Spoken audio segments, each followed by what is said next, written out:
Have you started your journal? I bought a diary. Have you written in it yet? Well, Michael hasn't really done anything wrong, so...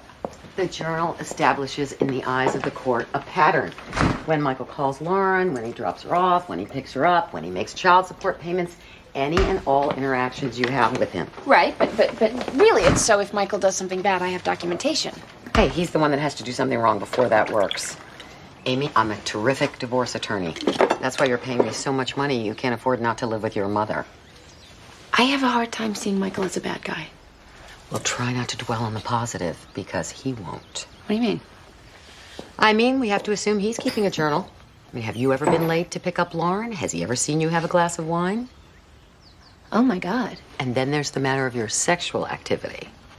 Yeah, well, there is no sexual activity. I think my virginity's grown back. Really?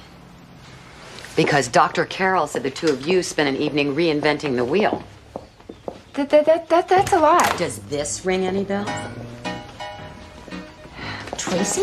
You have to be modest, Amy. I barely kissed you. And then there's Fred Fellman. Freddie Fellman? That was high school. I didn't sleep with Freddie Fellman. He just told the lacrosse team. Freddie has a different account. You lying little worm. Why aren't you older? What are you laughing at? You're naked.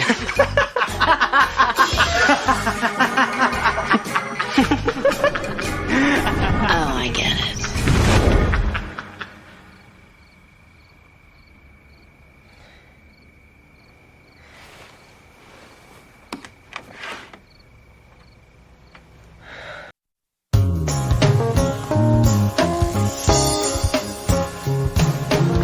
Isabel Comfort gets to stay up until 8:30.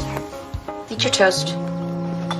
Stephanie can stay up as long as she wants. Same with Jennifer. And she's 2 months younger than me. Lauren, I thought we decided together that your bedtime was 8 o'clock. Daddy and Leisha let me stay up until 10 o'clock. They do? Leisha says she's a libertarian. What's that? Somebody who doesn't have children. Why should I go to bed when I'm not sleepy? Because, Lauren, to grow up tall and healthy, you need at least 9 or 10 hours sleep at your age. And mothers care about this more than anybody else. Your friend Chanel, for example, she doesn't care how strong your bones grow. Chanel stays up for Letterman. Eat your breakfast.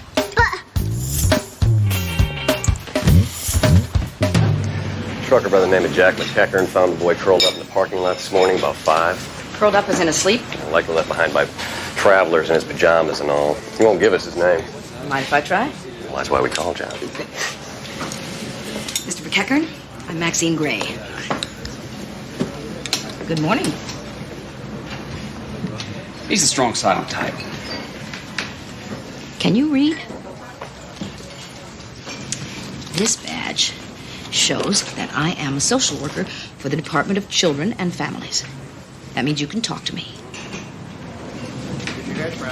Did your mother and father tell you not to talk to strangers? Well, that's right, but I'm sure that they also told you that it's okay for you to talk to policemen. Mm-hmm. Well, this man is a policeman. Well, what is he then? A park ranger? A park ranger? His pants are poofy. They're jodhpurs, and I am a real policeman. If we call a real policeman, will you tell your name and phone number? Mm-hmm. Dispatch requesting a local Boy Scout out at Honcho's truck stop on Route 44.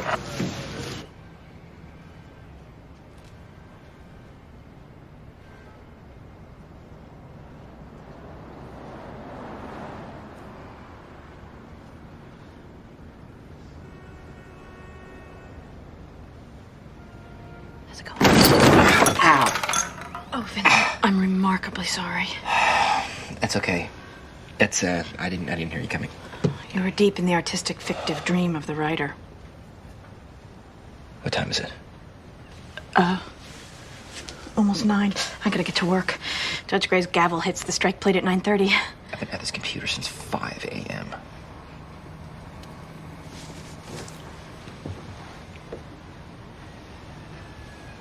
Is there something? No, of course not, no. except me and Oscar's 4-month anniversary is coming up, and I want to give him something special. So I wrote a poem. But I want to be sure it's not stupid. Well, I'm sure that. Because Oscar's a real poet. I don't want to humiliate myself.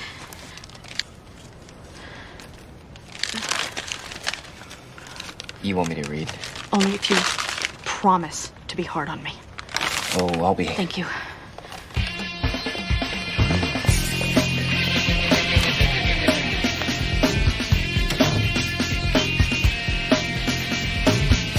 One resisting arrest, one disorderly conduct, 4 possession of controlled substances, and 1 kid fighting to move to adult court. Are you all right? I'm not sleeping well. Having these weird dreams. Cut down on your caffeine. Without caffeine, I wouldn't be conscious right now. It's a vicious cycle. If I don't get 6 hours sleep, I'm a basket case. 6 hours, huh? What? I'm a weakling? No, I'm studying for an exam Friday. I would kill for 6 hours. An exam? What kind of exam? We also have King v. Rowan today. You say that as though it should mean something to me. What, is this night school? Child psychology. You never heard of King v. Rowan? No. Are you going to be a child psychologist? It's a long-term plan. Look, we have a tough day, Judge Gray. Starting with King v. Rowan, so... Bruce, how tough can it be?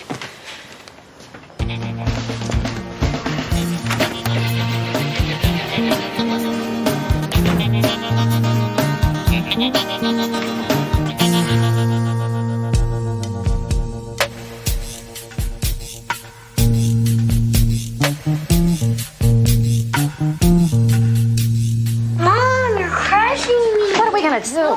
Hey, Mark's gonna be fine. We're gonna deal with it. The doors were all locked. I looked in on him at 2 a.m. Okay, you okay, buddy? Yes. He's okay. Make a muscle.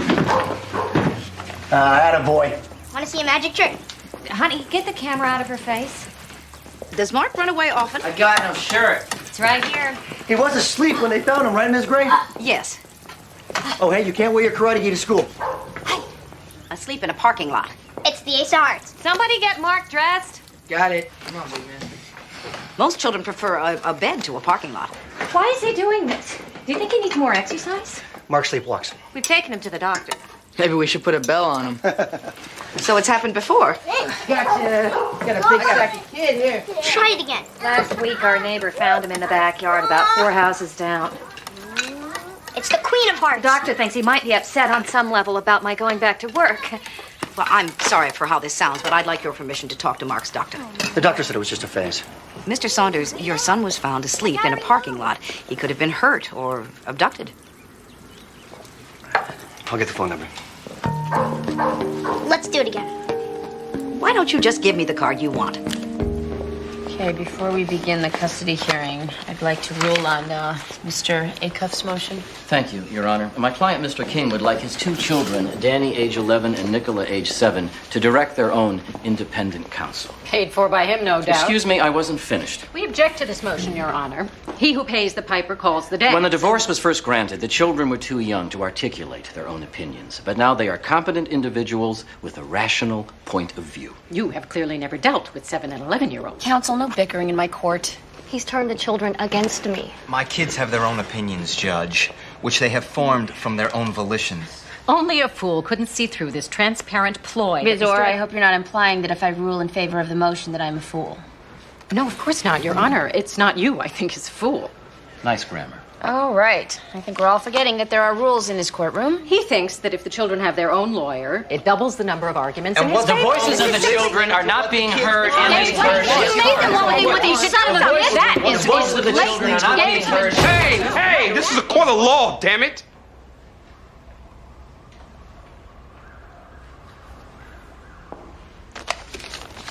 All right, I'm calling for a short recess, during which time counsel can educate their clients on the finer points of courtroom etiquette.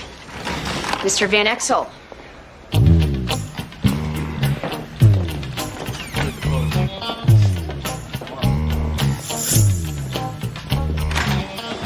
Keep order in my own court, thank you. That's great. I know you can. I apologize. Well, maybe 4 hours sleep isn't enough for you, Mr. Smarty Pants. May I assume, since you're calling me Mr. Smarty Pants, that the official part of the reprimand is over? God, they hate each other. Even their lawyers hate each other. Welcome to King v. Rowan. By the way, you have a message from a Ms. Darling confirming your meeting tonight. Thank you. Would this be Eloise Darling? You know her? She's a well-known barracuda. Well, she's my divorce barracuda. Well, believe me, you have nothing to worry about.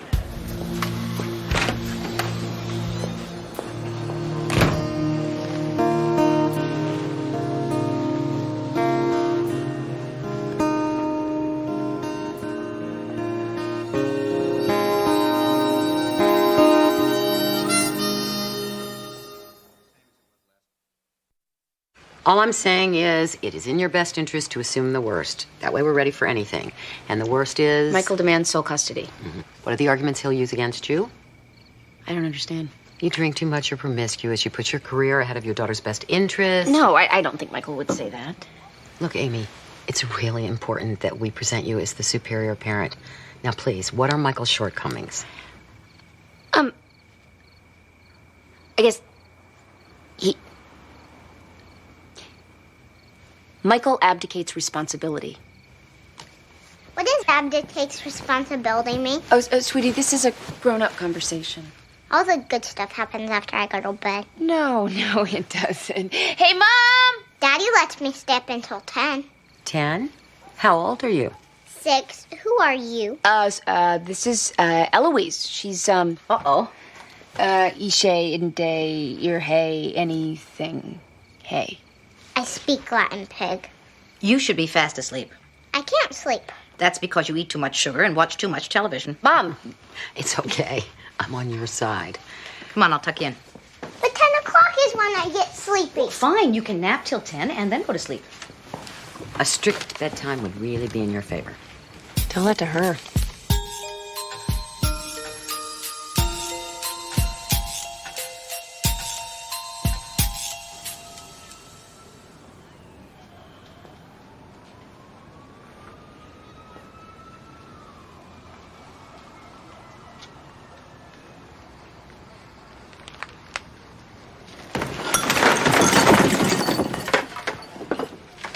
Donna? Sorry.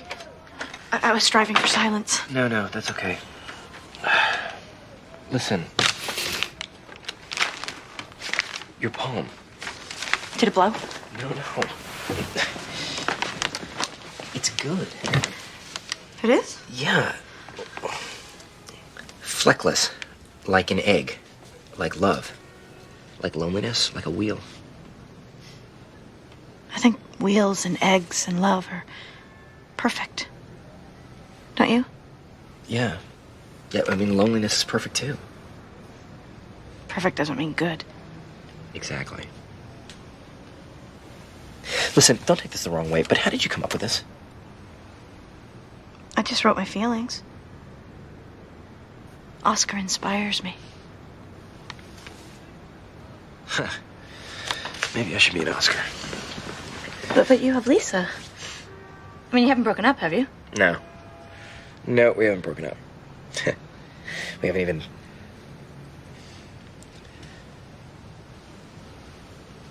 Yeah. You know, when I was nervous about doing it, I talked to Judge Gray. She knows a lot. Okay. Yeah, thanks. I mean, wow. She is so creative. All right. Yeah, no, I get the idea. Yeah.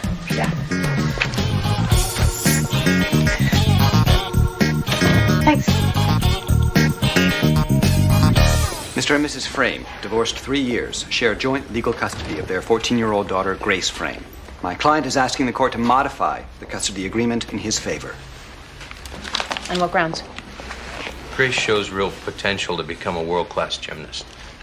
Congratulations. Thank you, Your Honor, but it's not all peaches and cream. Mr. Frame is against world-class athletes. My daughter has an opportunity to be extraordinary, but my ex-husband doesn't appreciate that. That's not true, Your Honor, though he is concerned that his daughter's quality of life is being affected by the constant pressure and grind. Grace Frame is currently a national age group champion in uneven bars, floor, and vaulting, if I may, Your Honor.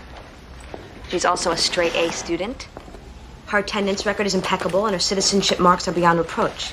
This young woman is a daughter that anyone in their right mind would be proud to claim. I think the photos speak for themselves, Your Honor. So what's the problem, Mr. Frame? That's her whole life, Your Honor. Gymnastics and school. No drugs, no boys. No fun. I'd like my daughter to live a normal life. You mean an ordinary life? Well, you've been unable to come to a compromise on your own. There is no compromise for excellence, Your Honor. Sorry? No reflection on present company.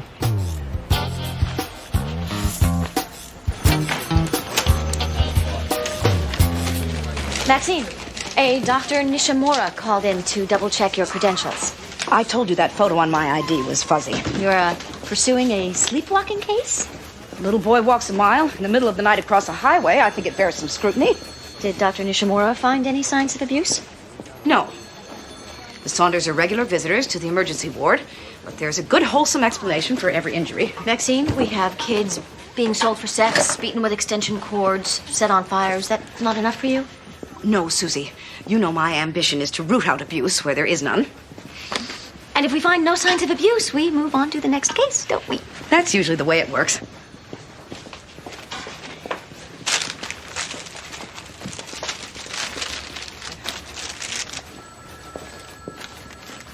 It's Amy Grace, still holding for Michael Cassidy. King v. Rowan, go. This is the 8th court appearance in 6 years over custody. 8. Yeah, that's a lot. Michael. Yeah, it's me. We need to talk about Lauren's bedtime. 3 court evaluators have identified the mother as the preferred parent. Because 10 o'clock is too late. Well, I don't care if she says she's tired or not. One of them testified that Mr. King was seeking custody more to punish the mother than out of any desire to be a full-time father. Hey, Michael. When a child admits she's tired, it means she's overtired. So I am asking you in a civil manner to please make her go to bed earlier. Do you need some privacy?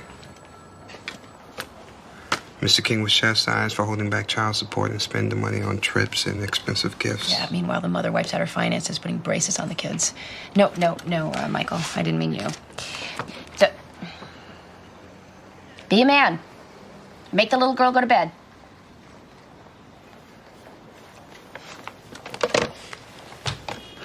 Would you like me to start over? No, I get the gist.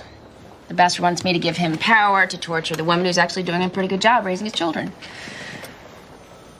Okay. I don't need to be objective about this, Bruce.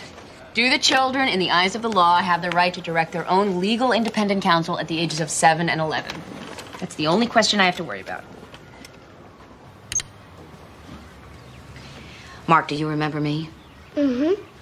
Then you know it's okay with your mommy and daddy if you talk to me. Yes, they said no secrets.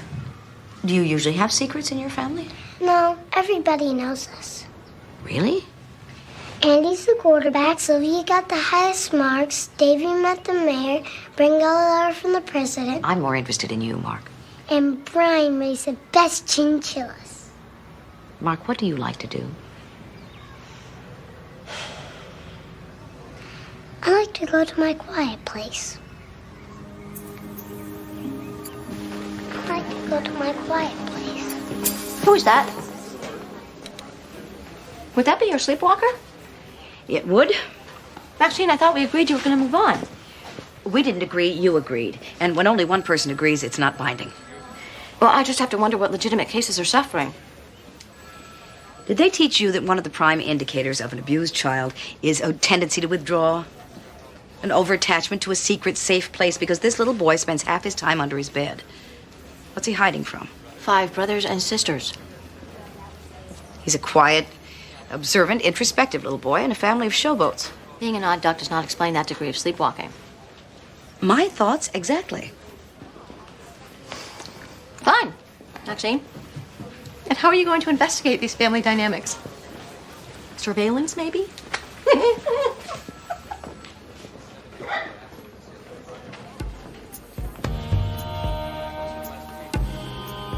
That's not a bad idea, Susie. Thank you.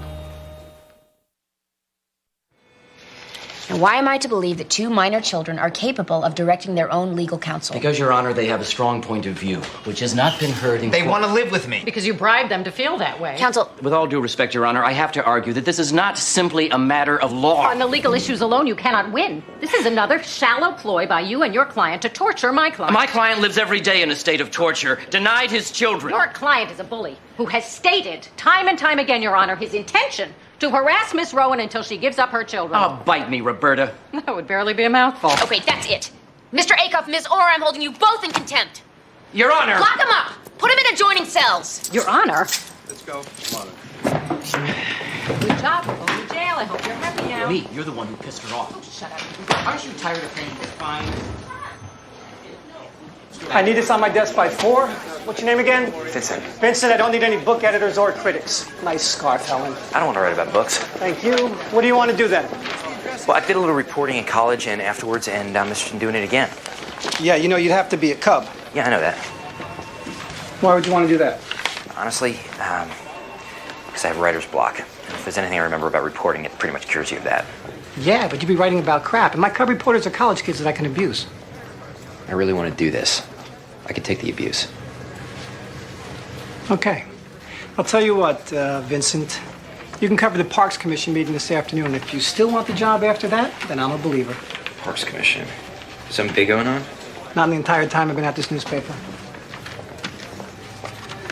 We have workouts or practice twice a day. Alternate days there are weight sessions. Weekends it's pretty much all day. What about time off? After an important meet, we sometimes take a few days. Mr. Trevannon doesn't want us to lose our edge. Grigor Trevannon is her coach, Your Honor. You're 14, Grace. 14, and she hasn't had her first period yet, Your Honor. Objection. A little sensitivity, Mr. Klein. You do look young for your age. I know. Mr. Trevannon says I'm a late bloomer. It's a good thing for a gymnast not to have breasts. Mr. Trevannon calls them airbags. I see. Okay. Now, you understand your parents have quite a difference of opinion.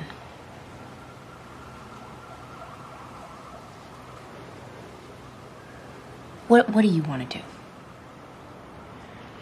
Well, Mom wants me to keep going.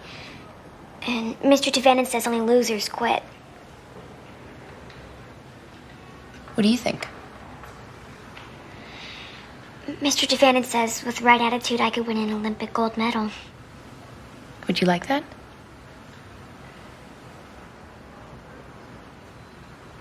Only losers quit, Mr. Trevannon says.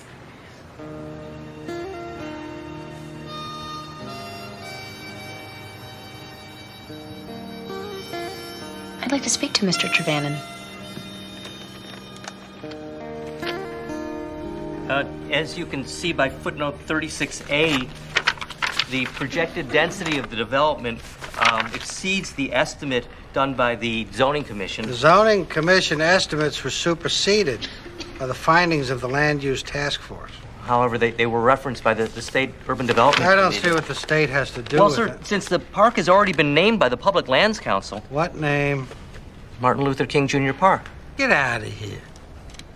Anybody hear about this? No? Why is it always Martin Luther King? He was a great man? Well, yes, he was a great man. But there are other great men just as important to this country. J. Edgar Hoover, for example. Well, what's wrong with J. Edgar Hoover Park? Mr. Cherhoff, Vincent Gray of the Hartford Globe and Mail. Nice to meet you, Vince. What'd you do to get sent to the gulag? I'm looking for some clarification. You really think that J. Edgar Hoover deserves to have a park named after him? Why, don't you? I'm really more interested in your point of view. That man had a tough job. He created the best law enforcement agency in the world. If he had been lucky enough to get shot, he'd have a national holiday, too. Ms. Orr, Mr. Acuff, I hope I've made it clear that I expect everyone in the courtroom to abide by my rules.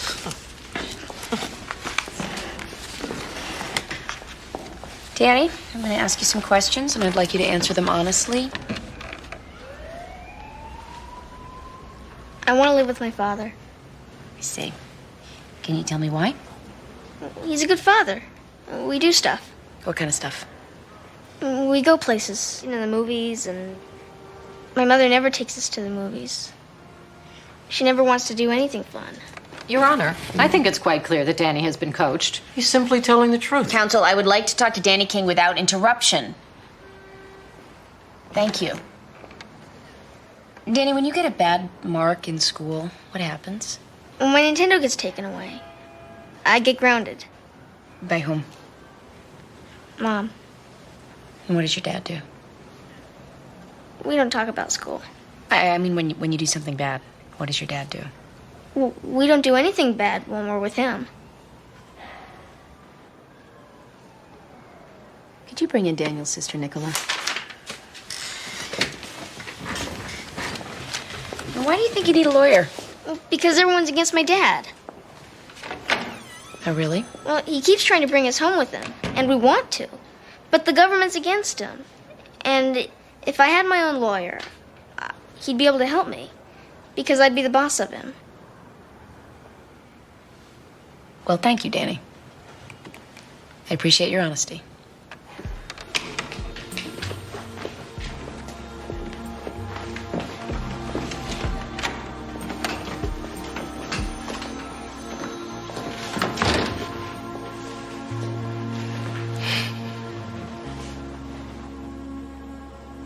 Hi, Nicola. I'm Judge Gray. You don't have to be afraid. I just want to talk to you. It's all right, baby. Be a brave girl. Just say what we talked about.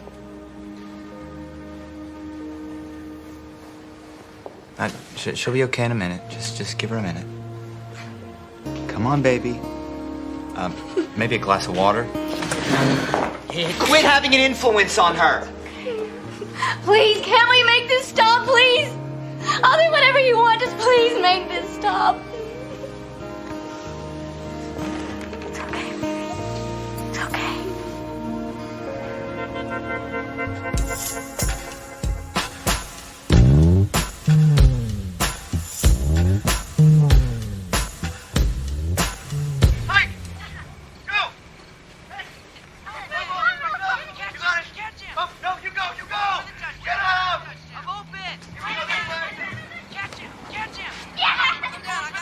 Oh, God. It's not one of those abusive babysitter tapes, is it? Because I can't take it. No, as a matter of fact, it's like watching the Roberto Benigni family. Should I be offended that you've taken to watching other families' home videos? I've got a little boy who sleepwalks a mile. Something's wrong in his life. So I borrowed a bunch of their tapes. It's probably a wild goose chase. They do seem a bit precious. Do you think it's possible for happiness to be oppressive? I don't know. It sounds like a pretty high-class problem. Remember my friend Evelyn? Oh, God. The one who hummed all the time. But that's why I had to stop seeing her. She was too damn cheerful. She required me to be cheerful, too. Yeah, but still, that doesn't qualify as abuse. Will you turn that off? See? It's driving you crazy. Well, I'm cranky. I'm getting no sleep. I don't want to be around happiness. I broke my lamp. How? Turning it on because I couldn't sleep. Lauren, it's a weeknight. So? So you need more sleep before school. Why? Because sleep makes you smarter. You could stay up until 10 on a school night, but then you'd have a hard time concentrating in class. No, I wouldn't. Sweetie, you have to trust me on this. You may not feel sleepy, but you... Lauren, put down the lamp and go to bed. But... Don't argue. But... There goes TV for tomorrow. You want to throw in computer games? Can she take stuff away from me? I just did. Go to bed. Now.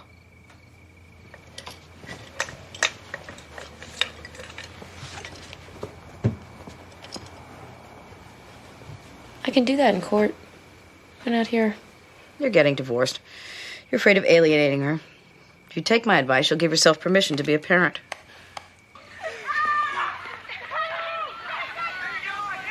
Can I go and tuck her in? All right. Don't take any lip.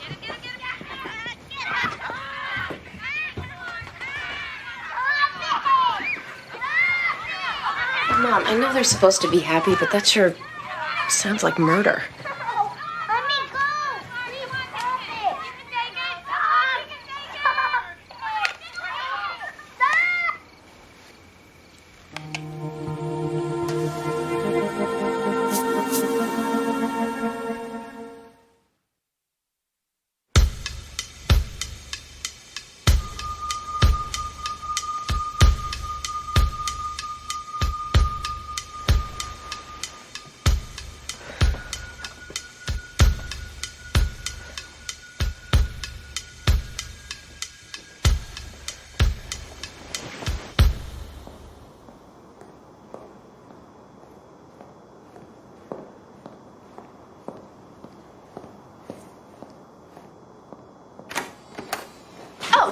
Bruce, are you all right?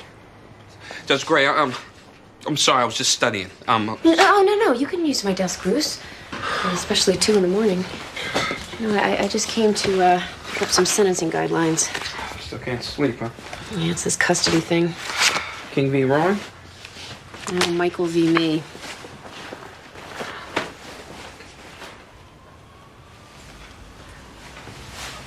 What are you doing? I keep an extra shirt in my bag. Oh, that's smart.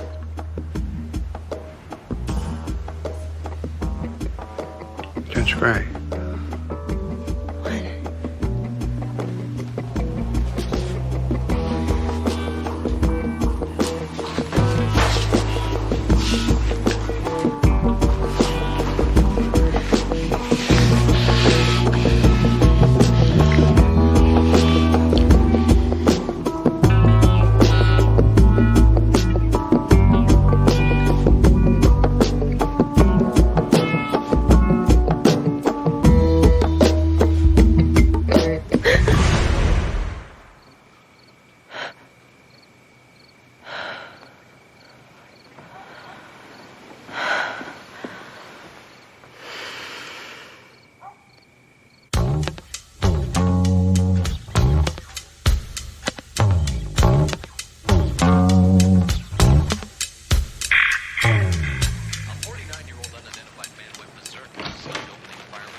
Hey, Donna.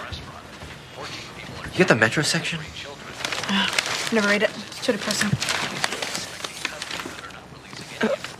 Allergies. Technological marvel. Hey, what do you think of that? Ugh, what a jerk. I already heard it on the news. The TV news? Yeah. I must have picked up my story. It's probably on the AP. Your story? Yeah. I wrote this. You did? Wow, you did. You're so multi-talented. Are you going to be a reporter now? I guess I am. That's great. I just need to get laid. Too far? Yeah. Sorry. Grace Frame has the talent. If she is not lazy in her head, she will go far. Well, that's not what I asked you, Mr. Trevannon. It is the important facts. What you want to know is not important. Well, nonetheless, this is my courtroom, and I'm asking you, does Grace Frame enjoy gymnastics? It's very hard for you to understand. Really? You have not led extraordinary life. You are coming. Hey! I'm sorry, but it's true. If you had done more with your life, aimed higher, you would not be stuck in this shabby place. Your Honor, I just want to remind the court that Mr. Trevannon is an immigrant, and so his English might seem a bit abrupt. Uh-huh. Well, if we could return to Grace Frame, what about her is pertinent? She's a good girl. She does what she's told. She wins the meet. She pays attention. She doesn't argue with you? Never. She's never willful? I would not permit. She follows your instructions without complaining? I insist on this from all my girls. Well, thank you, Mr. Trevannon.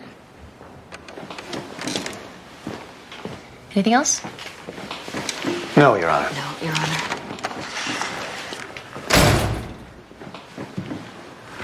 A brief recess?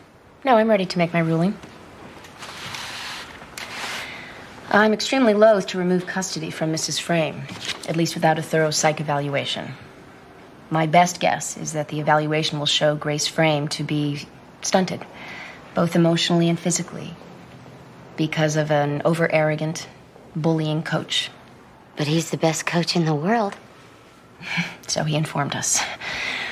But if the evaluation comes back the way I think it will, then I will consider modifying the custody agreement in Mr. Frame's favor. Oh, why? I understand the sacrifices necessary to become an extraordinary person. But Grace Frame shows no passion for gymnastics, no fire. And unlike you, I am not willing to let an impressionable child be bullied into making those kinds of sacrifices. Your Honor, is there anything my client can do to prove her commitment to Grace's well-being? Well, if Grace were to change coaches, I might look upon that as a significant sign that Mrs. Frame puts her daughter's interests first. Thank you. Mr. and Mrs. Saunders, I suspect you're going to have some problems with what I'm about to tell you. Oh my God, you're not going to take Mark, are you? But we've cooperated in every way. I don't want to have to disrupt what is, by all accounts, a very loving family, but I think I've discovered something that you need to know. About Mark? Yes. I'm out of here. And the fact is that Mark is not like the rest of you. You mean he's not normal? Actually, he is normal. The rest of you are high-spirited. Well, yeah, Mark is shyer than our other kids, but we've been working on that. You try to draw him out of his shell. I think that's maybe a mistake. We don't want him to go through life missing the fun. So, to cheer him up, you... Make him take part in our games. You know, we just don't want him to hide away. I can't help but noticing on your tapes that you all tickle him a lot. What's wrong with tickling? I mean, it's the only time we get to hear the poor little guy laugh. He begs you to stop, and you don't. It's just a game. Not to him. What are you saying, that Mark can't distinguish between tickling and what, a beating? That's exactly what I'm saying, Mr. Saunders. In both cases, the child experiences a loss of power. He feels helpless and humiliated. You can't be serious. You heard him laughing. That's not laughter, that's hysteria. He feels as helpless and brutalized as if you were beating him. Mark is sleepwalking because we tickle him. We just want Mark to be happy like our other kids. I'm afraid you want him to seem happy. There's a very big difference. Do your son a favor, just let him be.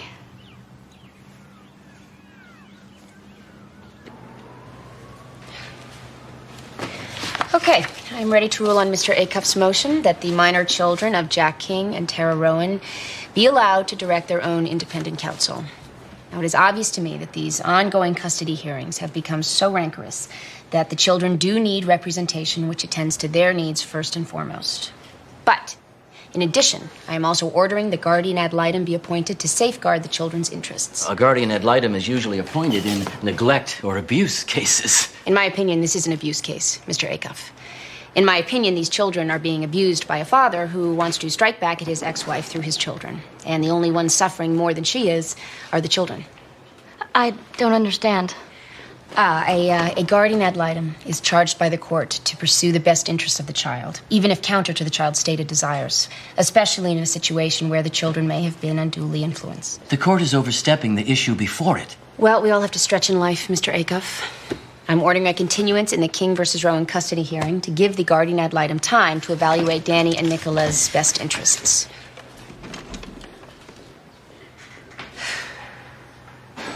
Maybe you get a decent sleep tonight. Not if I keep having these wacky dreams. Dreams? What kind of dreams? Nothing. I mean, just stupid. Meaningless, really. Well, dreams are wish fulfillment, you know. Well, not always. I mean, sometimes you just dream stuff. Like when you eat cheese.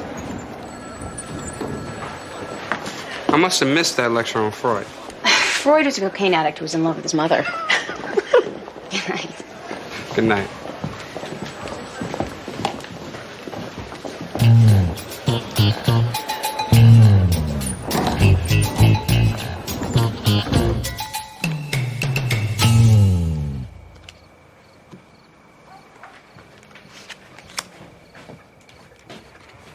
You're still awake? Well, look who's talking. This is my personal quiet time. I'm afraid to sleep. Dreams are freaking me out. Really? That bad? I dreamed I kissed Bruce. My CSO. You need to have sex. Well, you do. But your age, please. You're not having sex, it starts to affect your brain. I can't believe you're saying that. It hasn't crossed your mind? Yeah, once. A day. That's like breathing or eating. It makes you healthier. Thank God your father and I were always on the same page about that. Ma. Things will change. You'll meet somebody. What if I don't? You will. God, I miss it, Mom. Miss the whole thing. Being in a relationship. Having a partner. Somebody who can finish my sentences. Knows where all my scars are. Somebody I can talk to in the middle of the night.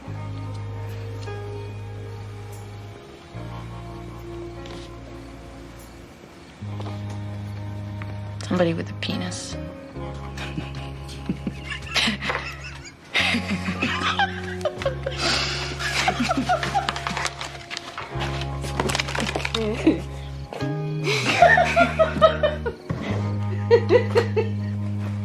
When what separates us from madness are all the veils of gossamer.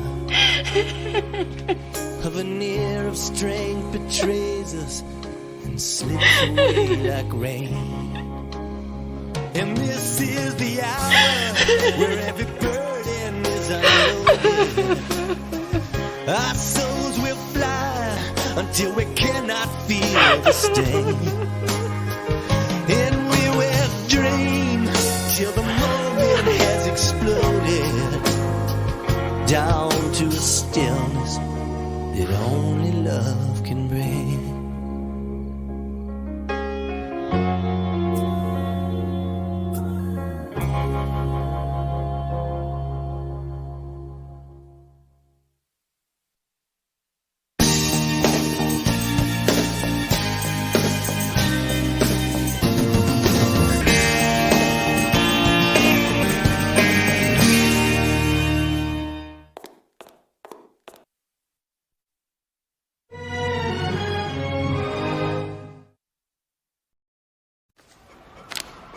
This hearing concerns a motion to suppress the evidence that was seized from Mr. Henderson when he was searched by the police.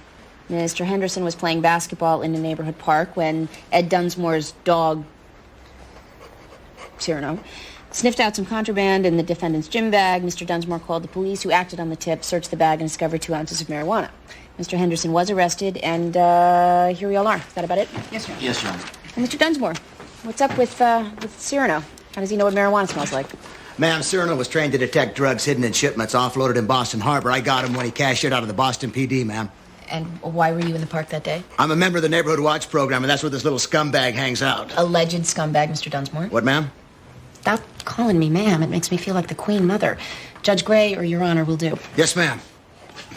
Your Honor, the police had no probable cause to search my client's gym bag. There might have been a sandwich in there. I could have gotten his attention, too. The dog knows the difference between contraband and a sandwich, Your Honor. These are highly trained dogs. This was a good search. She makes a good point, Mr. Martlett. And neither Mr. Dunsmore nor Cyrano was working for any law enforcement agency at the time, so they weren't subject to constitutional restrictions on search and seizure. Mr. Dunsmore was merely reporting what he believed to be a crime. May I remind the court that this is a case dispositive motion. Allowing this would be tantamount to dismissal of the charges. Thanks for the newsflash, counsel. These are murky legal waters. I want counsel to submit your arguments in writing, citing precedents to support your case. Moving on. Donna, your hair. Do you like it? My stylist thought my hair looked a little lachrymose. So Lachrymose? It means really sad or inclined. No, I know what it means. I've just never heard it applied to hair. Do you like it? It's nice.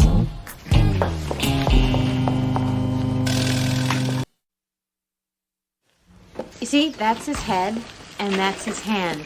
He's sucking his thumb. Do you see it? Vaguely.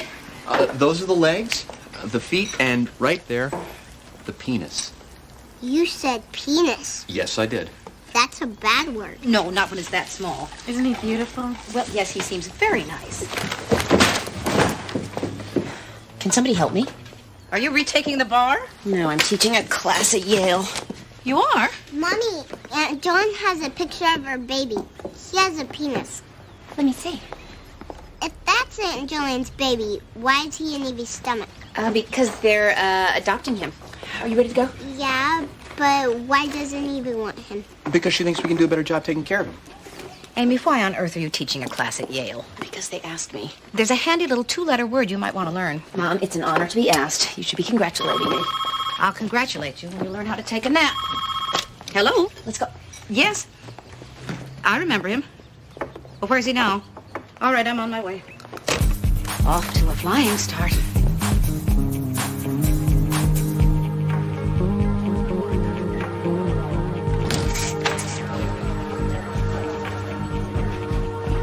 Joe Bouzzard. We meet again. What's up, Miss Gray? How you doing? I'm a little testy since I didn't finish my breakfast. The next time you decide to shoplift something, why don't you wait till after lunch? Okay. Yeah, but only for you. It's been a long time. Are you 16? I'm 15. I trust you put the last 5 years to productive use. Still in school. Ain't been in jail yet. Still in foster care? No, I'm back home with Dad now. Has he stopped drinking? Yeah. You know, has trouble working though. He still gets depressed about my mom. You remember about my mom? Yes, I remember. That was very hard on you. I'm doing good now though. Then why have they detained you in a department store? Why did you call me? Why not call your dad? You were always straight with me back in the day. Look, I messed up, I know. You know, but I'll pay for that aftershave. That's up to the store. What, are they gonna call the cops? I'll talk to the police for you. But if I find out you've been stealing other things, the police will be the least of your worries.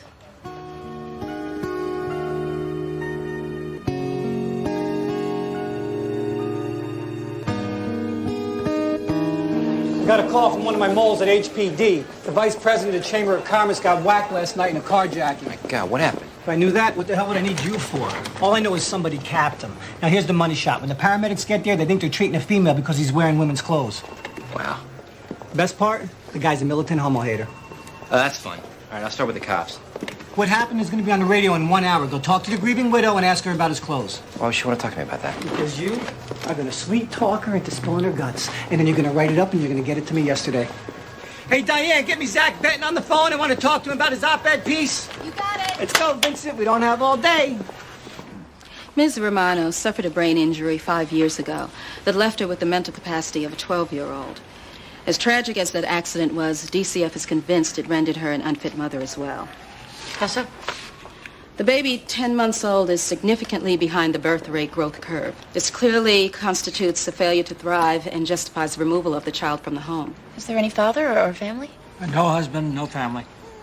Well, I see Ms. Romano has been evaluated previously as to her mental condition. What brought this to your attention? We were called when she brought the baby to the hospital due to a high fever. So it's due to the weight loss that DCF feels Ms. Romano is challenged beyond her abilities? Yes, being underweight can be very detrimental to an infant's development. And as the child becomes older, her needs will become increasingly more demanding.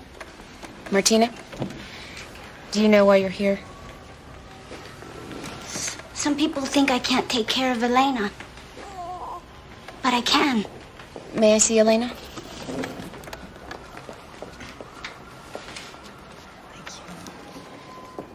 Oh, no, I didn't mean...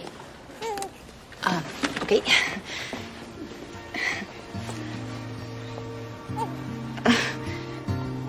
She's beautiful. Her name's Elena. She's my daughter.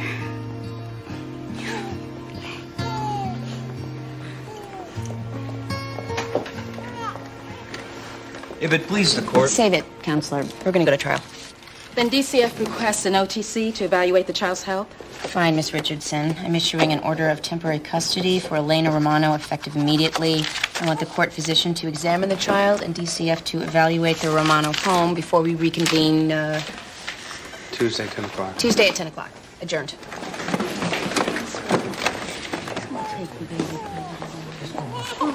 Why are they taking her? No. No. No. No. Elena.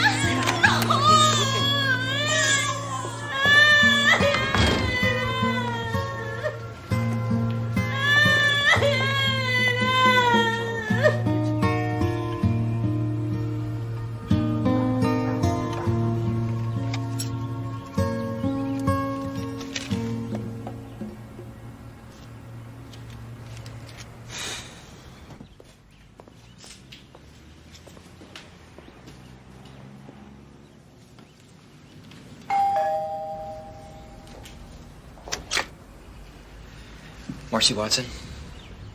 Yes. Hi, my name is Vincent Gray. I'm wondering if I could ask you some questions about your husband's death. Are you with the police? No, I'm not. I'm with the Hartford Examiner. I'm sorry, I have nothing to say. Why was your husband wearing women's clothes when he died?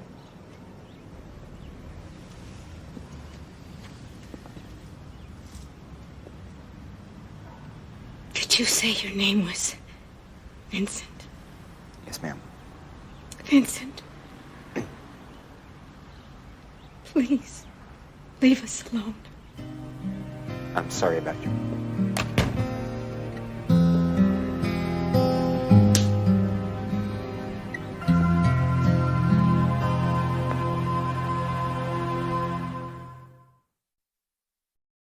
It looks as if I woke you up, Mr. Broussard. Don't you have to work today? I worked last night. Is that why you come by, Miss Gray, to be sure that I'm working? Because let me tell you, I'm working my ass off to take care I'm of... here because of Joe. What's he done? Not that I'm not tickled to see you again. He was caught shoplifting.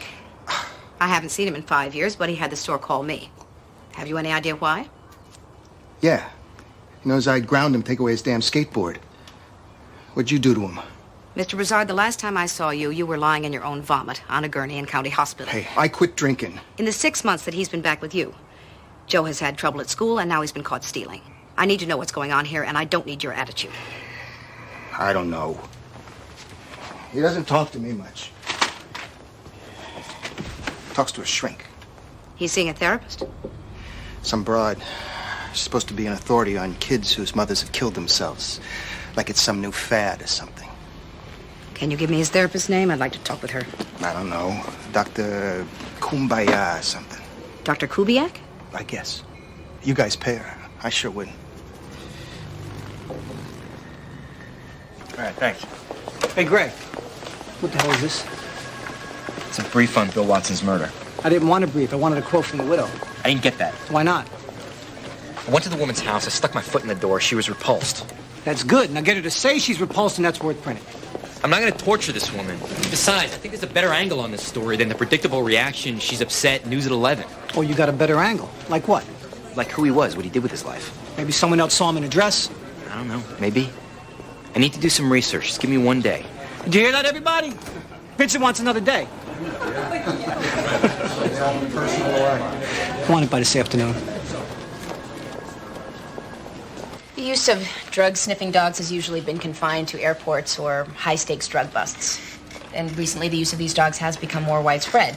Now, some regard this as a further intrusion into our ever-shrinking privacy, while others regard them as a big weapon in the war against drugs. And that's why I paid top dollar for this well-proven weapon, Your Honor. And I appreciate your commitment to cleaning up your neighborhood, Mr. Dunsmore. I only wish the police had used their own dogs to verify your complaint before they opened the gym bag.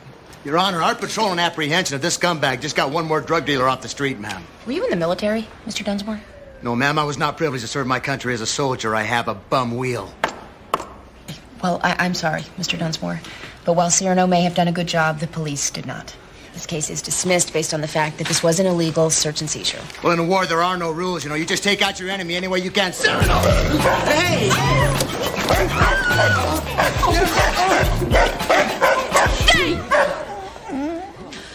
You better get your dog out of here, or you will find yourself cuffed and jailed. A man should have the right to protect and defend his own neighborhood. But don't like that! I'm not the bad guy here! Cyrano, come!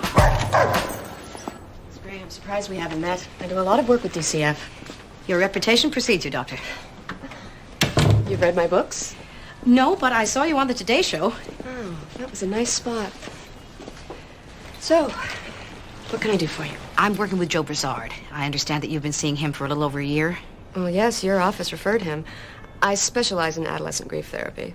Yes. And has Joe made progress in dealing with his mother's suicide? Yes. Up and down.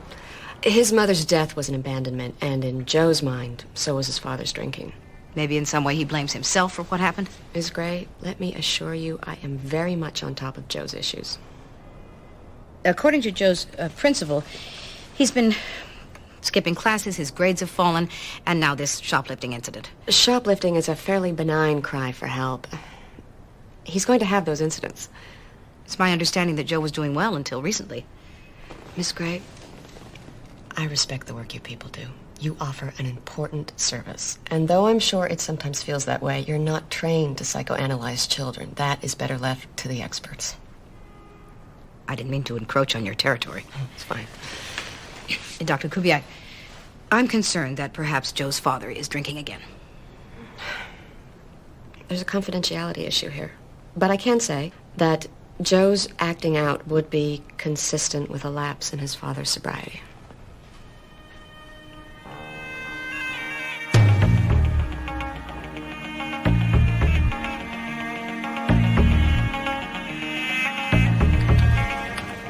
That'll do it. You cut all the pertinent details. The guy was a prominent local politician who strongly opposed gay rights. He was found dead wearing a pink Betsy Johnson stretch frock and Christian Dior lingerie. That's all we need to know. He was also a medic during the Vietnam War. He was a volunteer fireman. He worked in the literacy campaign. Pardon me while I yawn. Don't make him out to be some dope in a dress. Vincent, I run a newspaper. I print what people want to read. Cutting this stuff is misleading. Most cross-dressers aren't gay. We can't imply that he was. He was happily married. He was a complicated man. What were you doing during the Vietnam War? I wasn't painting my nails, I'll tell you that much. All right. And make sure it was a Betsy Johnson. Oh, I never heard you come in. Don't talk. Procedural protections for delaying. Got it. What time is Michael bringing Lauren home? Soon. Well, it's awfully late for school night, isn't it? Yeah. Mom, I really have to get these cards together for my seminar tonight. This may come as a surprise to you, Amy, but no one's grading you. You don't get extra credit for wearing yourself out. Hey. I had a hot dog and a pretzel and a hot chocolate. Here's one for your journal. Did Daddy just drop you off? No, Alicia. She got a new car, so she likes to drive. It's a B and a W. Well, that's nice of her. What is that on your ears? Earrings. We got them pierced. We did what? Alicia took me. She got hers pierced when she was 6. Lauren, I have told you again and again. I know you said 13, but that's too long. I am your mother. I make the rules. Lauren, we are going to have a serious talk about this tomorrow, but I have to go out, so Grandma's going to put you to bed. Go wash up. Can you believe that? The woman is putting holes in my daughter's ears. Do I really have to call up Michael and say, hey, Michael, when I send Lauren to you, I pretty much want her back in the same condition? Take the earrings out. The holes will grow back. Oh, great.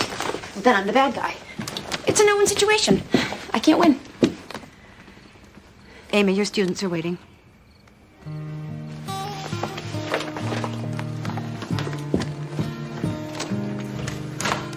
Poor things. Some legislators believe our kids are growing up a lot more quickly than they used to, and their misbehavior has become more adult, too. Therefore, the juvenile court system has gone from an exclusively rehabilitative system to a system that incorporates both rehabilitation and retribution. Are there any questions? Guy in the blue sweater. What are your views on sibling visitation and placement, looking at, for example, In re Hugo in Massachusetts? Well, I'd really prefer to stick to Connecticut law. I'm much more familiar with... Are you saying you're not familiar with Hugo? No, I've heard of it, but you have no idea how much material I have to read. So, let me write that down, and I'll have a better informed answer for you next week. Any other questions? Yeah. We've been having long discussions in every law class on the new study out of Harvard concerning teenage boys and their changed status in society since World War I. As a family court judge, how does that study affect your court? Well, very little, since most of the teenage boys I see haven't read the study.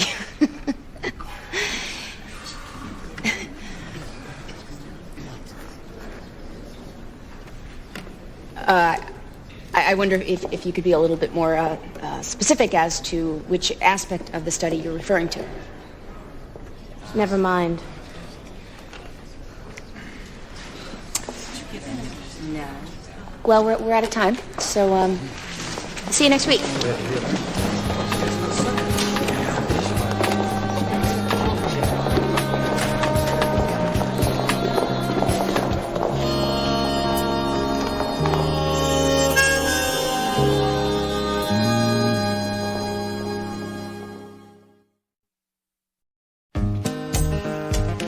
We could go for something simple. Stars, moons, pastels? Too boring. Peter wants a Western theme, but I don't like the violent imagery. Nothing wrong with cowboys. I played with toy guns. Look how I turned out. Actually, you preferred dolls until you were 6. They were boy dolls. Returning your microwave. I gave you that. There's no need to return it. Donna's got a better one. We'll take it. Edie could use it. Where is the Princess Evie living these days? Oh, we got her a modest apartment. Peter! It's a tax write-off. I've already read your article, Vincent. Yeah, what'd you think of it? Honestly, Okay, I get the picture. I knew Bill Watson. He was a nice enough man, terrible politician, but I always thought that was in his favor. I don't think he deserved that kind of a send-off. This is a balanced piece. I did a fair amount of research. Yes, you did a delightful job of describing the dress he died in. Let me see that. Well, the fact is he died in a dress. That Western theme is sounding better, isn't it? Poor man. He also served in Vietnam. Why am I telling you this? It's all in there, and I have to fight to get it in. Nobody cares about anything but the dress. That's not my fault. Vincent, you never asked me what I thought of your becoming a journalist, but now that it's come up, You're going to tell me. it's not a noble profession. It was at one time, maybe, but now it's nothing but glorified mudslinging. You're better than that. You think we should cover up the fact that he died dressed as a woman? Oh, I love Betsy Johnson. I'm sure it's someone's job to tell that story. I can't believe it's yours. Okay. Thank you for the microwave. I hope that Evie enjoys it.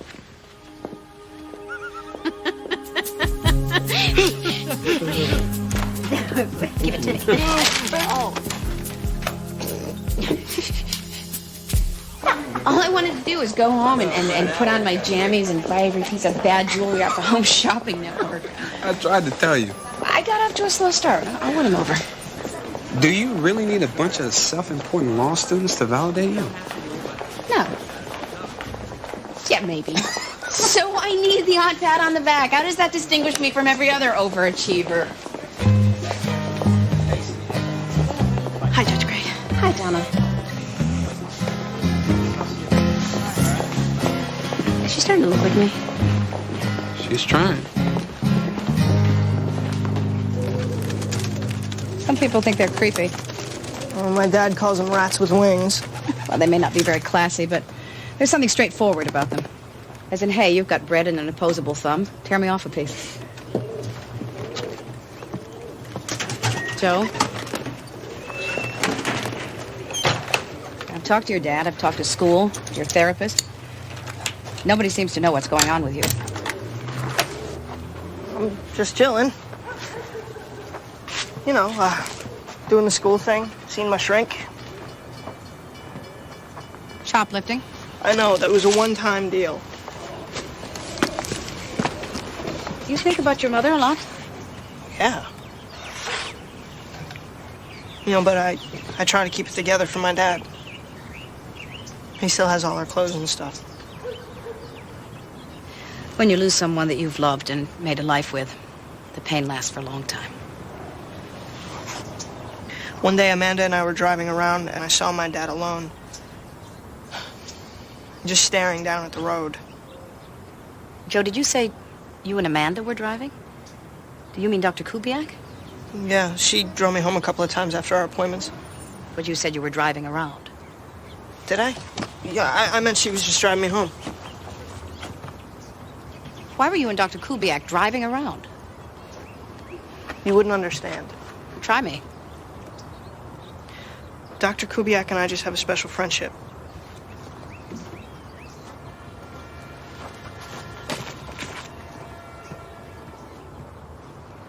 Elena appears more like a baby of 7 or 8 months. Records indicate she's never had any well baby checks and has never had the proper vaccinations. Has she had any serious illnesses? No, but Elena at 2 months was in the 50th percentile in weight for all babies, but now she's dropped to the 5th percentile. That's an alarming deterioration. Doctor, are there any other findings that corroborated the diagnosis of failure to thrive? Yes, the baby also suffers from an iron deficiency. And that is a direct result of the child not being properly fed, is it not? Absolutely. That's all, Your Honor. Dr. Haney, what about the usual things a 10-month-old can do? Sitting up, crawling? Oh, she's developmentally on schedule. For now. Mr. Ortiz. Yes, I'd like to call Martino Romano to the stand. Okay, thank you, Doctor.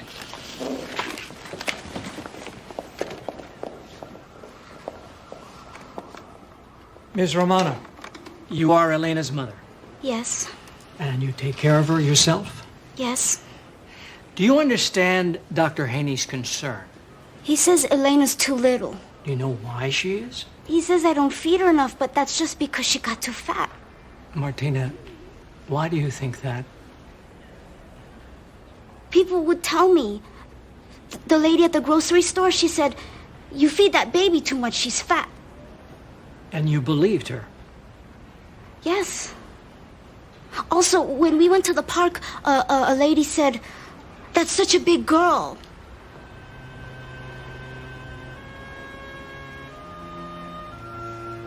I didn't want anyone to laugh at Elena.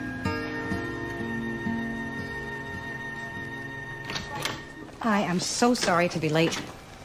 Oh, well, we're all allowed a little controlling behavior now and then.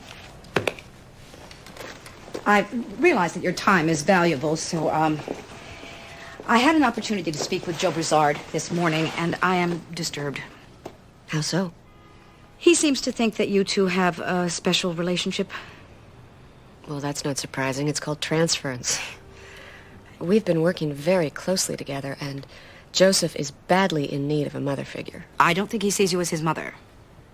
I'm sorry, I should have explained it more simply. Joe is experiencing deep emotions for me because he feels I truly know him. And for an adolescent boy with no mother, he may have mistaken my interest in him for romantic feelings. That is what you're implying. Yes. And it makes me wonder if perhaps he should see a male therapist. At the risk of offending you, Ms. Gray, I have to remind you that you're not qualified to make a decision like that. It's actually important that I don't disappear at this juncture. Joe would experience that as another loss. That makes sense. It's just that he's come so far. I'm going to bend the rules a little bit here. I have to tell you that when I met Joe, he had a similar delusion about you. I beg your pardon?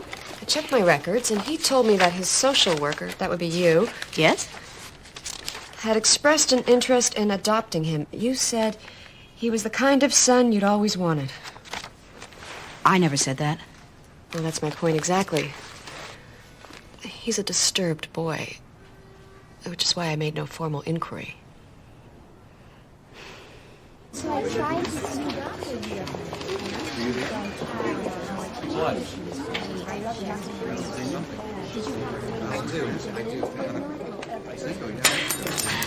You're Lauren's mother. Oh, I would know you anywhere, even if I hadn't seen your pictures. Hi, Leisha. Hi. I think it was such a healthy idea for us to meet. Yeah, well, I think we needed to get clear on some things. Oh, I agree. Waiter, coffee, please. So, Modern Families, huh? The ex-wife and the girlfriend. It's like a mini-series. I guess. Listen, before you say anything, I just want to tell you what a fabulous kid I think Lauren is. But I'm always telling Michael Amy must be an incredible person. Michael gives you full credit for the way she's turned out. Oh, that's nice. Ladies, Thank you. I will have a fruit salad with low-fat yogurt. Could I get a grilled cheese on rye? Thanks. Sure, if you're born with that body. Michael's right. You are stunningly beautiful. Michael said that. Thank God I've had therapy, huh? Well, look, Leisha, we don't really know each other. And the thing is, the only thing we have in common is my ex-husband and my daughter, which means that... Don't worry. I'm not threatened. Really. I mean, Michael said your marriage was like the Hindenburg, which I guess was a pretty big disaster. Oh, I mean, he respects you and all. Don't get me wrong. I'm upset because you took Lauren to get her ears pierced. Really? Of course, really. I told her she couldn't do that until she was 13. I had no idea. Well, I assumed that before you allowed my daughter to have her body permanently altered, that you'd think about consulting me. I guess that I thought it might create a bond between the two of us. Well, I'm sure it has, but I'm the mother. I need to be consulted. Michael thought you might take Lauren's attachment to me very badly. Well, Michael's wrong. I'm glad she has you in her life. The more people who love her, the better. Really, Amy? Yeah. Really, Alicia. Okay. Maybe I did step over the line.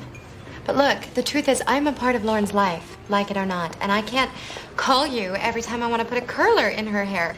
Well, fine. Curlers you don't have to call. drilling holes, you do. And as far as being a part of her life, that's fine. You're a part. You're not the center. You're not a parent.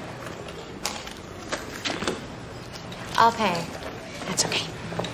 Michael said that you always like to have the last word. You know, Alicia, you might want to watch how many sentences you begin with Michael said. People might think you didn't have thoughts of your own.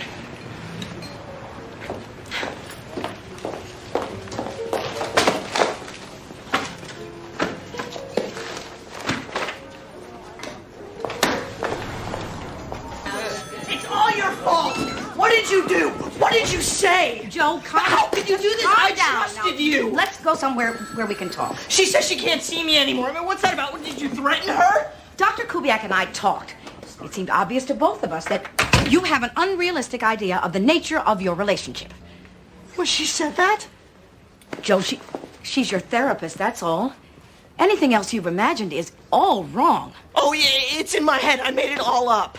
Maybe you've romanticized her. Look, I am not crazy. She told me she loved me.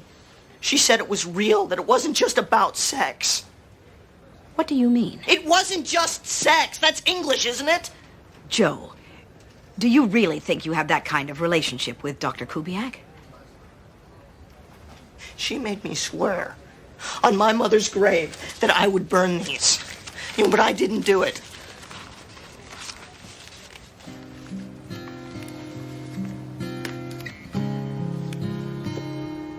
Now tell me I imagined it.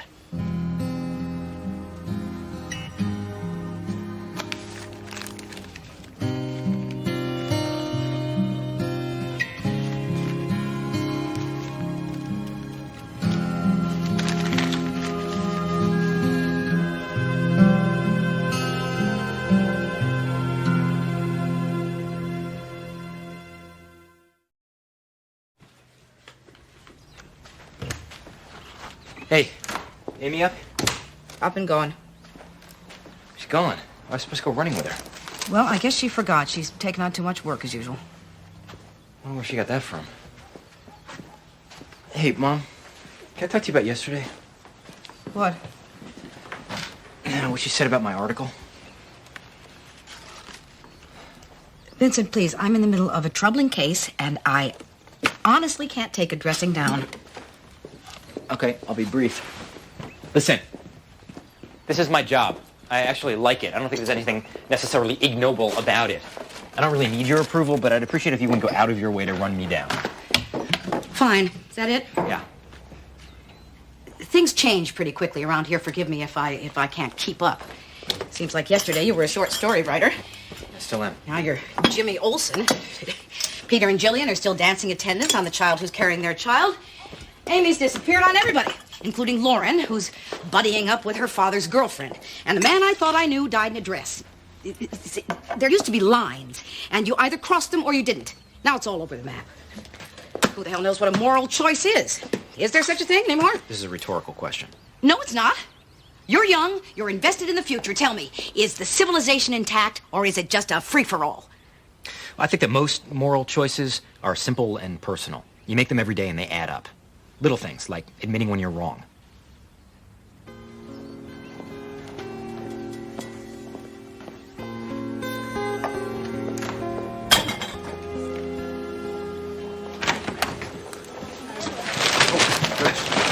Judge Gray, I'm sorry.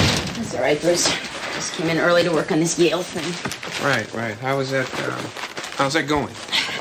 It's a hellish nightmare with a hair stuck to it. Did you know the day Winston Churchill became Prime Minister of England, his aides woke him up that night to tell him that the Nazis invaded France? No, I didn't. I try to remember that when I think I'm having a bad day. Yeah, perspective. Just what I need. And thanks for reminding me of yet another thing I didn't know. See you in court.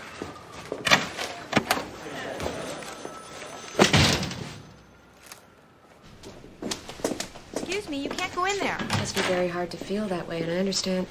Miss Gray, what do you think you're doing? The police would very much like to talk to you, Dr. Kubiak. About what? They have a warrant for your arrest. Katie, wait outside. All right.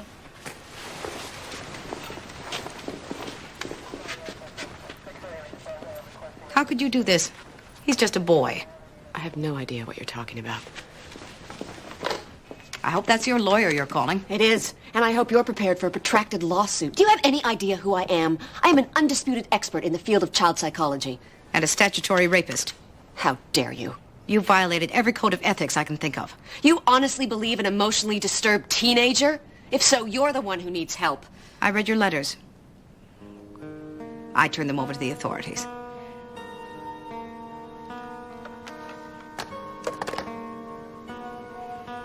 This is a colossal misunderstanding. I couldn't agree more. While it's true that Ms. Romano's baby is underweight, there are two categories of failure to thrive. One is environmental, where the atmosphere is so stressful that the child can't eat. The other is failure to provide adequate nutrition. It is this second category that brings Ms. Romano into the court. However, Ms. Romano did not underfeed her baby out of neglect. She did so out of concern, a desire to be a good parent. Because of her special circumstances, she is limited in her understanding of how to do that. It's my opinion that with proper guidance, this situation can be remedied. I hereby give custody of Elena back to her mother. Thank you, Judge Gray. Thank you so much. You're a very good judge.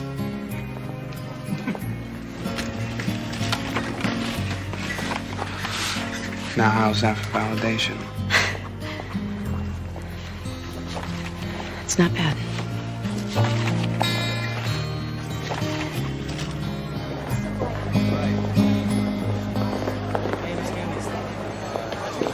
Donna? Judge Gray?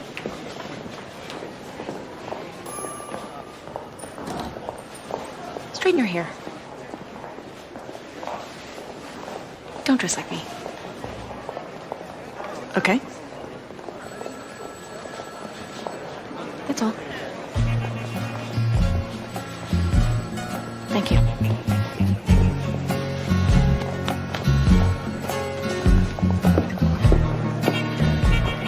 There is a line. There's a line.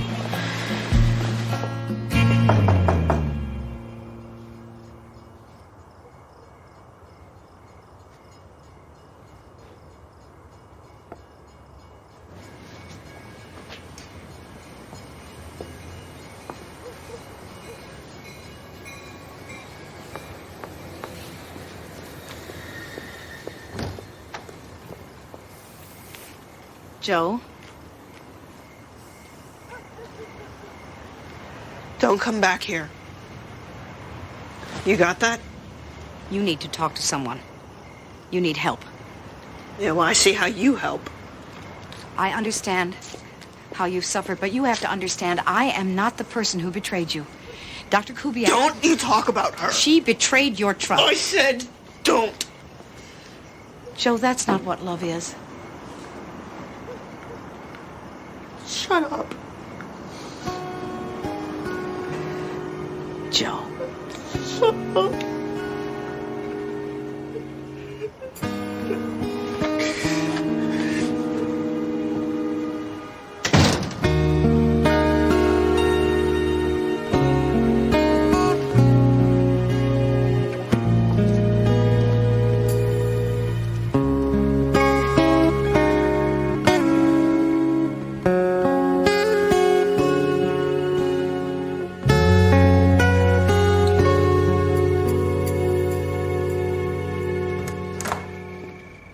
What are you doing here? Babysitting. Amy's teaching, remember? Oh, yes. Can I fix you something to eat? No, thanks. I gotta get home. There's a tuna casserole in the fridge, and it'll only take a minute. I already ate, thanks. Well, good night, then. Good night.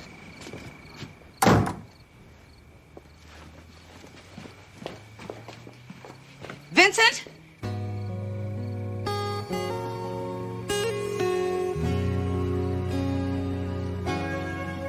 Okay, moving on to... Excuse me. I asked last week about In re Hugo. You said you'd do some research so we could discuss it. I'm sorry. I couldn't find the time. With all due respect, I was promised an overall view of family law, not just what you happen to be familiar with. And you are? Eric Mullins. Mr. Mullins, I didn't get around to your precious In Re Hugo because I've presided over 150 cases this week. And when I do get to it, that kind of work will be done by some lowly clerk who most likely will be some contumacious parvenu like yourself. What does that mean? Do some research on it and get back to us next week. Any other questions?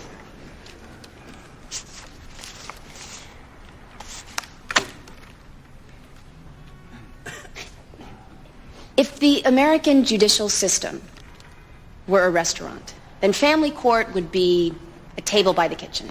Hardly anybody wants to sit there, but let me assure you that nowhere are the stakes higher. For example, you wear the robe for this one, Mr. Mullins. An adopted 30-year-old woman has located her birth mother and wants to talk to her, citing her right to know her heritage. The mother has no desire to reunite and argues that the state promised her anonymity for life. What do you do? I do a search through case law to find rulings in similar cases. Well, you don't have time for that.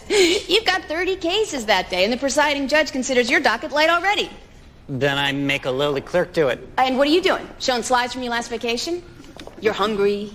You miss lunch because of a judicial pretrial. The parties are getting restless. People are impatient. The lawyers are screaming. The babies are crying. What do you do, Mr. Mullins? You're the judge. What? I carry it over till next week. It's getting a little hectic in there for me. I mean, you laugh, but that is an accurate picture, and the case is real. People think that the law will fit neatly into any scenario brought into court, but it seldom does. A fair decision requires interpretation, the influence of similar precedents, and gut instinct. Then imagine that you hear 60 cases a day, one every 8 minutes. And you can imagine what a juvenile and family law judge is up against. 8 minutes? We only had 3 cases on our last exam and we had 2 hours? Then enjoy your time here. And when you leave, come out with guns blazing. It's going to be about 20 years before you have time for a decent nap. The law is a living thing. It evolves every day, every minute. It changes so quickly that most of the rulings you've memorized will be obsolete before you pass the bar. But here's the one thing that doesn't change. Family. And while our definition of what family is changes all the time, the family remains the cornerstone of civilization. It always has been. So, who among you is going to follow me into family law? Not many. Only the best.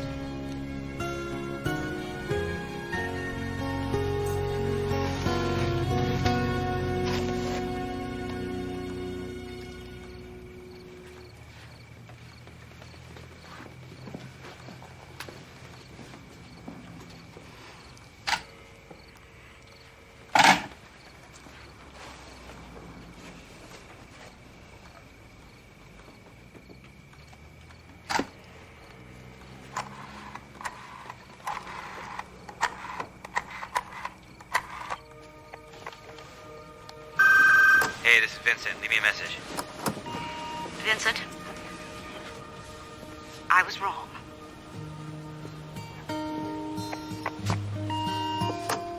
Love you too, Mom.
Damn it.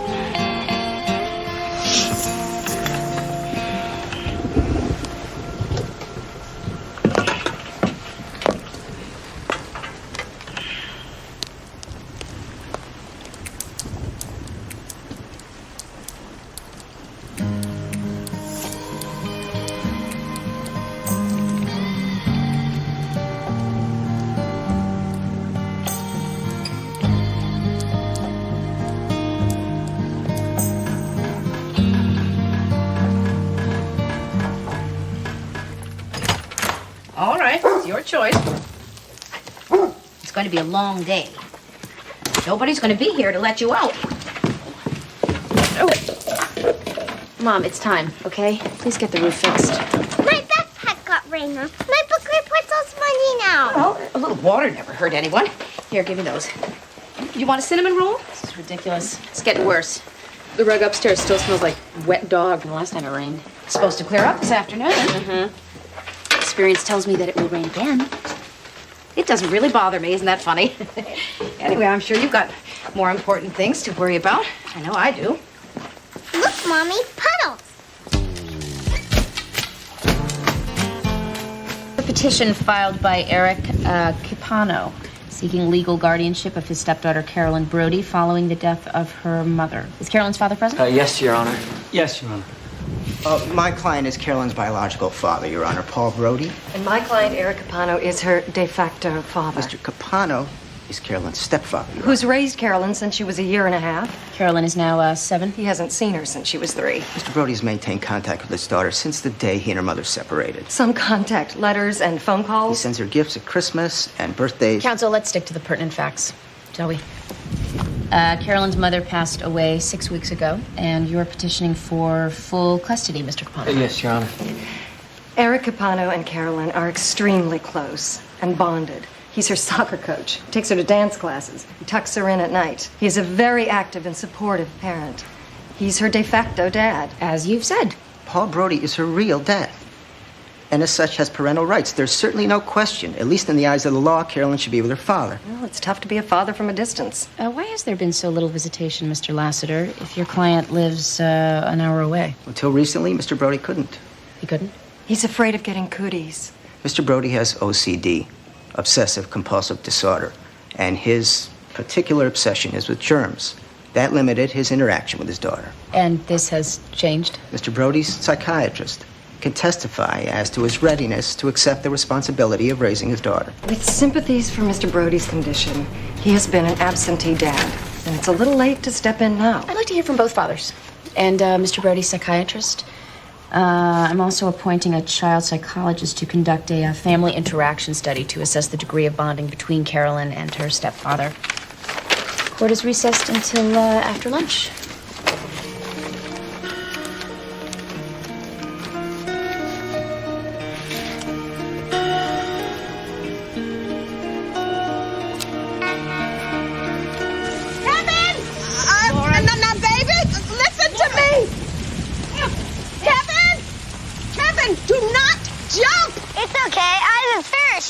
No, Kevin, that's not a parachute. That's a sheet and a clothesline. Kevin, I mean it. Come down here right now. Okay, here I come. Wait, hold it. What now? Well, if you're going to do this, you may as well do it right. Maxine, what do you mean do it right? Back up so you can get a good start. Just back up so you can clear the stairs here. Back up, honey. Judge, come here, you. Now do you see why we need a vacation? It so happens I was at your sister's this morning. And I have absolutely no reservation in recommending her as a temporary caregiver for Kevin. Oh, Maxine! Thank you! Not that we don't adore Kevin, which we do. But, well, even foster parents deserve a little break on their 20th wedding anniversary. You and Mitch have done a wonderful job. So? Well, it's all set. Week in Orlando. They're not going to suspend our pay, are they? Because we promised to compensate expenses for Laura's sister. Well, I'll take care of your paperwork. You just enjoy your vacation. You stay off the roof. Come here, you. Mr. Brody, Paul, When did you first realize you had OCD? Well, I didn't realize I had a name until soon after Christine and I, that's Carolyn's mother, and I were divorced. For those of us who can't understand what it's like living with OCD, could you share a little with us? Well, someone once described it as mosquitoes of the mind. I mean, it's like an itch that won't go away, like the one you're not supposed to scratch, but you can't stop. I mean, it's torture. And how did it start? With a handshake. A handshake? Without warning, one day, bam, my life just changed. I mean, I was at work. After shaking hands with a client, I suddenly had this uncontrollable urge to wash them, and that wasn't enough. It was as if I had to sterilize them. I mean, there was something in my brain saying that they're dirty, they're filthy. Wash them again, which I did about 20 times until I almost rubbed them raw. At one point, I was spending about 11 hours a day showering and cleaning. I mean, I couldn't function in the real world anymore. I had to quit my job. And how are you today, after working with Dr. Grayson? Well, I mean, I shower once a day. I mean, sometimes twice, but I mean, that's it. Despite the physical separation, you never lost contact with your daughter, did you? No, I didn't. I mean, I kept up with her teachers. I spoke to her pediatrician after every visit. I mean, I saw every dance recital on tape. I mean, I never stopped loving her. I never stopped being her father. I mean, I just missed touching her and stroking her hair and hugging her. But I couldn't. Look, Eric, I am so grateful to you for what you've done. I mean, you did for Carolyn what I only wish I could have done for her. But now I'm ready. I have overcome so much pain and frustration. And now I want to be able to tuck my daughter into bed for the first time and tell her that I love her. Not over the phone.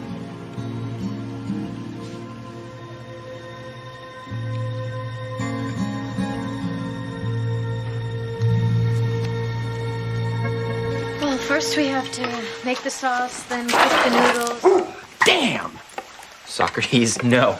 Don't let him into the den. He's going to get mud all over the carpet. This house is a disaster. Well, I keep telling Mom to fix the roof, but she ignores me. A paint job wouldn't be such a bad idea. What is up with Mom? I guess Dad handled all the house stuff. Well, you know, this is totally unacceptable. I mean, you can't just let a house go like this. I'll talk to her. Maybe she doesn't have the money. She has the money. Look, Dad left her a decent nest egg. It's not a lot, but it's certainly enough to fix the roof. She's always scrimped on herself. Remember how hard it was for her to buy a new car? Maybe she's afraid. I mean, how much longer is she really going to be able to work? I really don't think that's the issue. Dad's insurance money is enough for any of her needs. I'll just have to talk to her. Once again, maybe she doesn't have the money. She has the money. No, actually, she doesn't. Not that much, at least. What are you talking about? Remember when Mom was spending all that time on the internet? She wasn't just visiting chat rooms. She was dabbling in the stock market. She lost a fair amount. Oh, for crying out loud. What? How do you know? She told me. Mom was day trading? Yep. Oh, she couldn't possibly be that stupid. Apparently she is. Thank you, Vincent. Mom, I'm sorry. I had planned not to involve any of you in my personal financial affairs, since they're none of your business. But now that you know, I'll reiterate. It's none of your business. Now, if you'll excuse me, don't set a place for me at supper. I'm not very hungry.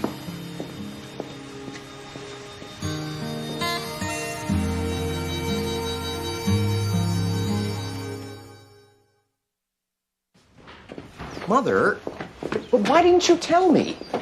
I've been handling your finances since Dad died. You haven't been handling anything. And I didn't tell you because I didn't want you losing sleep. But you told Vincent. Vincent, who doesn't know anything about money, who barely has a checking account in his own name. He doesn't know the first thing about investment or money management. How could he help you? He couldn't. That's why I told him. I needed empathy. I don't need help. You don't? Mom, the whole house is falling apart, and maybe the only significant asset you have left. I can always use my retirement fund for emergencies. Oh, forget it.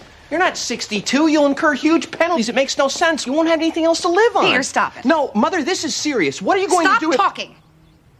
I'm a grown-up woman with all of my faculties and most of my teeth, and I am not yet at the stage where I need to be taken care of by my offspring.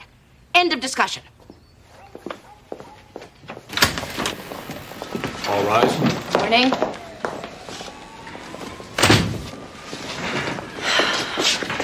Let's get started, shall we? I'm sorry, Your Honor. We're going to have to wait. The court reporter needed to step away for a minute. Sally? No, a substitute, Ian Jankowski. No! Well, where is he? The bathroom. He said it was an emergency. Okay, well, how long can it take? Judge Gray, Ian Jankowski is the worst. Everyone hates him. I see. Such a diva. Thank you, Donna. He tried to run me over in the parking lot. Thank you, once. Donna.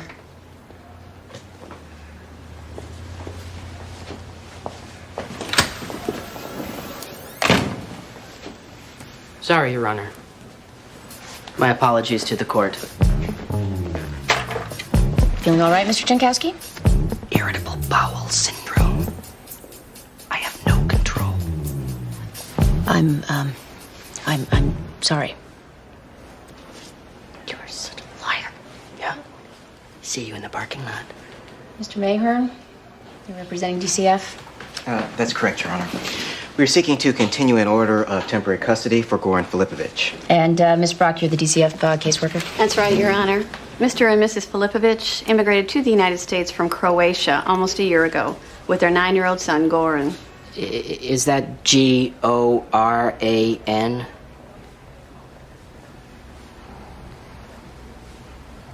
Color me stupid. However you spell it is fine, Mr. Jankowski.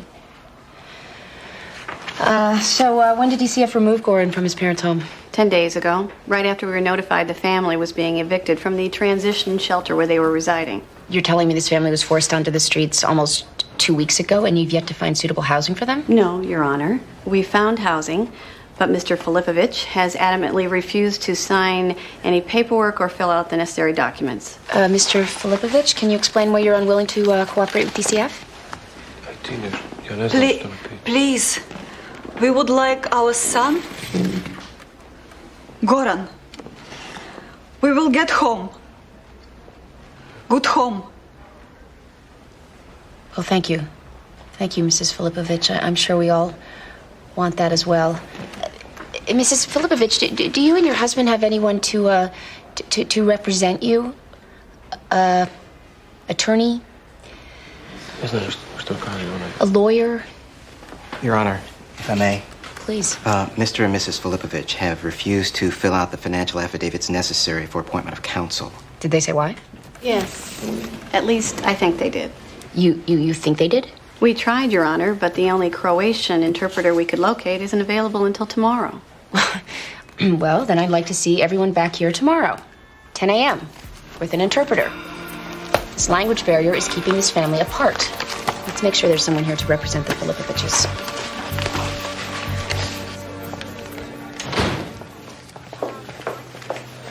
Excuse me, Mr. Bellamy. Is it about gas allowances? No, Is it about lunch allowances? No, it's about a It's foster... about parking.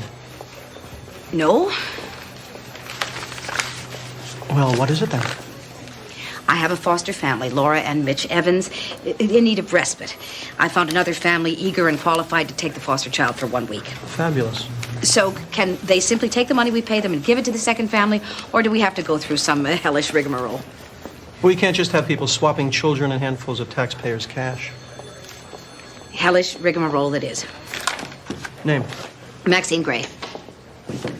Not you, the foster parents. Laura and Mitch Evans. Which child? There's only one child. I show 3. Jennifer Hollier, Kevin Deacon, James Forsythe. Your computer's wrong. Jennifer Hollier aged out of the system, and James Forsythe, if I recall correctly, was reunited with his grandparents. We are paying the Evanses $1,800 per month, and $600 for each child. I'm quite good at math, Ms. Gray. That adds up to 3 children. That would be a discrepancy. You'd better find out why. Why me? Timeless question, Ms. Gray. A timeless question. Christine and I were married over 5 years.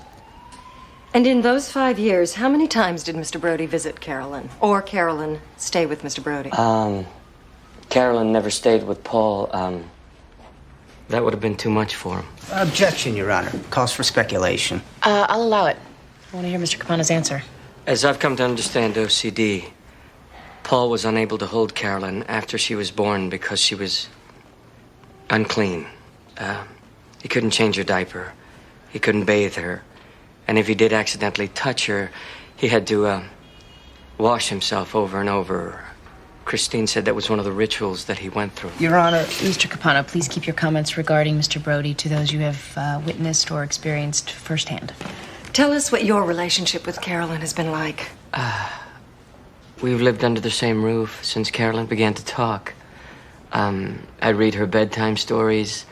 I took her to Toy Story, her first movie. And what does Carolyn call you? She always calls me Dad. That was her choice. But she also calls Paul Dad. And Christine and I never discourage that. When she asks me about him, why she can't see him, I try to explain.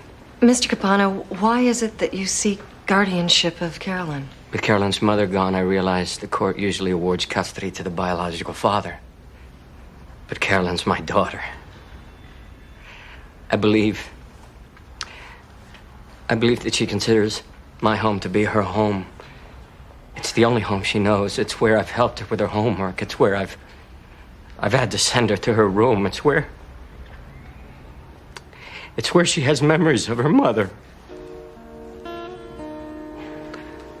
I want to be there when her heart gets broken for the first time.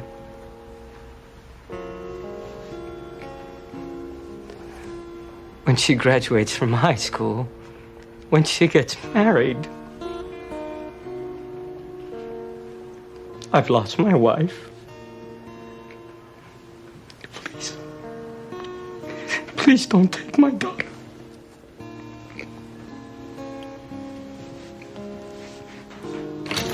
Is that why you were so quiet in the car?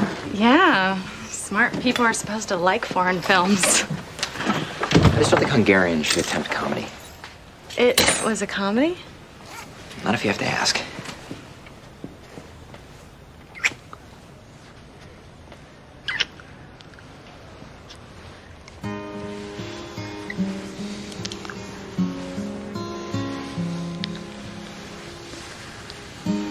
So you want to stay? Yeah, I do.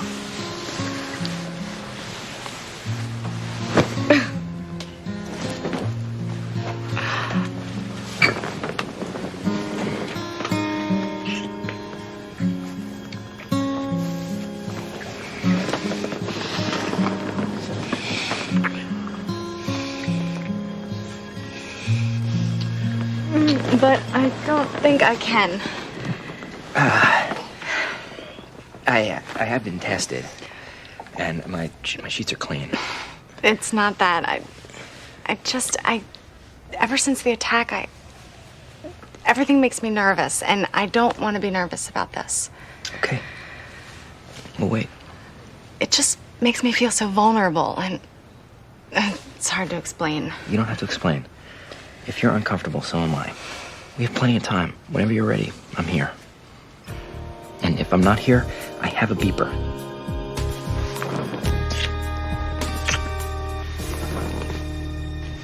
$12,000.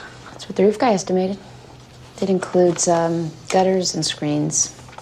And God knows what else he found. I left before he was finished. Well, she can't use her retirement money. I'd leave her totally vulnerable. Frankly, Jillian and I aren't in a position right now to help her out. I know. And Vincent? He's hopeless. He's still paying off college loans. Basically, you're the only one with money, Amy. I don't have any money. I'm fighting Michael for more child support. Why do you think I live at home? Speaking of that, how do you and Mom divide up the house expenses? What do you mean? Do you pay rent? Utilities? Groceries? Yeah, well, I buy groceries occasionally. Mom invited me to live with her. She didn't ask for any money. Of course she didn't. But I imagine adding you and Lauren to the household has increased her monthly expenses considerably. Maybe a little. How much can it be? The house is paid off. Isn't it? No, Dad had to take out a second mortgage in the early 80s.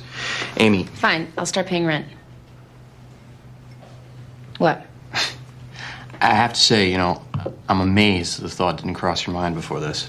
Well, I never thought this would be a long-term arrangement. Don't shrug at me, okay? I am not your stupid little sister. If I blew it by not paying rent, then I will make it up with Mom, but I don't need you wagging your finger at me. You're 35 years old, Amy. I just expected more from you. Really? Oh, you are the one that went to Harvard, after all. That's nice. Hey, Peter, I just got one question for you. What happened to you? Nothing's happened to me. Yeah, it has. God, Peter, when we were growing up, you were the cool one. You were the guy in the band. You were the guy who could ditch all your classes and still make straight A's. You were working to legalize marijuana. What happened to that guy? When did you become this guy?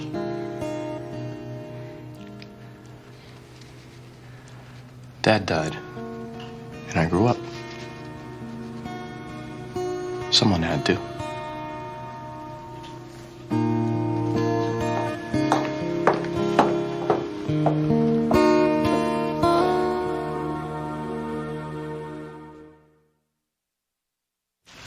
Sex is complicated. It wasn't complicated in high school. How much sex were you having in high school? Well, I had to be advanced in some subject. She obviously wants to be with you. Give her some time. She's scared. How do I back off without making her feel like I don't care? Because I do care. Do I bring it up again? Do I let her bring it up? I don't want to mess this up. Here's a new idea. Why don't you tell her how you feel? What, let down my whole gender? You love her? I don't know. What? I'm standing here with a mocha latte talking to my sister about love. My sperm count is plummeting. You love her. Shut up. I gotta run. Vojna policija je odvela Anku, našu kćerku. The military police took our daughter Rekli su da je Anka. neće ništa. They told us they wouldn't hurt her. Samo kad ja potpišem dokumente. But if I signed the documents that they gave me. Excuse me, am I supposed to record the Croatian or whatever? This is all very confusing. Just the translation will do. Carry on. Ti dokumenti sa mojim potpisom dali bi moju kuću, If I signed these documents, moj I posao, knew I sve would što be ja imam. relinquishing my house, my business, everything I owned. Ali Anka bi nam bila vraćena. But our daughter Ja Anka sam would be potpisao. returned to us, so I signed their documents. Čekali smo tjednima. We waited for weeks, Naša lijepa Anka nije nam vraćena. but our beautiful Anka was not returned to us. Sve dok je nisu bili silovali. Not until she had been raped. Sve dok je nisu ubili. Not until she had been murdered. I sad su ovi odveli mog sina i rekli da će ga vratiti ako im potpišem dokumente. Now these people have taken our son, and they tell us that he will only be returned if we sign their documents. Smiri se. Biće sve u redu. Oprostite, nisam ja htio nikog vrijeđati. I'm sorry, Your Honor, I mean no A sam je disrespect. naše dijete. A Goran, vi griješite što But ga Goran is štitite our od nas. son, and it is wrong for you to keep him from us. Thank you, Mr. Filipovich. Mr. Mayhern, were either you or Miss Brock familiar with the information that Mr. Filipovich just shared with us? No, Your Honor. Well, given what we've just heard, their reluctance to sign various financial aid and housing forms is certainly understandable. Your Honor, our primary concern right now is Goran. He cannot live in the streets. He needs a home. He needs someone who can provide for him. Then I think DCF should find housing for the Filipoviches. But, Your Honor... But nothing. I cannot believe we are going to let the lack of a simple signature keep this family apart. Your Honor, someone has to sign. Fine. How about DCF? How about social services? Your Honor, even if we secure an apartment for this month, what about the next? The Filipoviches could very well still end up homeless, and we'll all be right back here again. The child needs consistency. During this past year, this young man has lost his sister and his home. He left all his friends and he came to a new country. Throughout all of this, the one thing that was consistent was the presence of his parents. Miss Clark, I'd like to see a signed copy of a rental agreement before the end of the day. Of course, Your Honor. Today? Yeah, today, Miss Brock. It's Friday. I'd like to see Goran home for the weekend. Emma.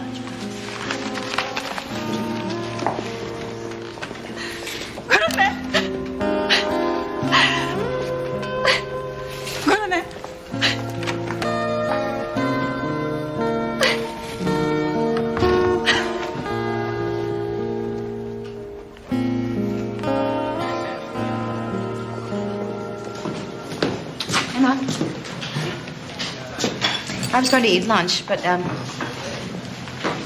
I thought about it, and I decided all I really wanted was chocolate cake. Sounds good to me. Get your own. I can't have a bite? I'd rather you didn't. Okay. Mom, if you needed money, all you had to do is ask. Amy, I don't want to have this discussion again. All I want right now is to eat cake. Fine? How much did you lose? $27,000 and change. Oh, Ma. There was a day or two there when I thought I was really onto something. I bet.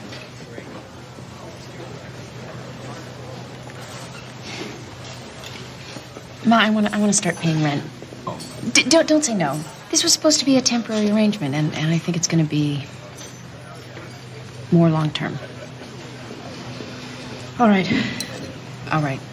What? All right, you're paying rent. How long have you wanted to ask me for money? Since you were 19.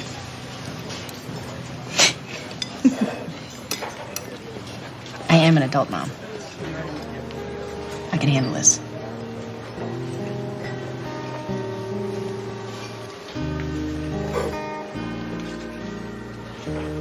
The most crippling obsessions create absurd, embarrassing, or frightening thoughts that repeat in the mind in an endless loop. The sufferer engages in compulsive rituals that relieve these obsessive thoughts. This interferes with the victim's normal functioning, and his work and home life disintegrate. And just how rare is OCD, Doctor? Oh, it's not rare at all. At least 4 million people in the United States suffer from it. But it is treatable, is it not? Oh, yes, with medication or through behavior therapy. Dr. Grayson, where's Mr. Brody in terms of treatment and recovery?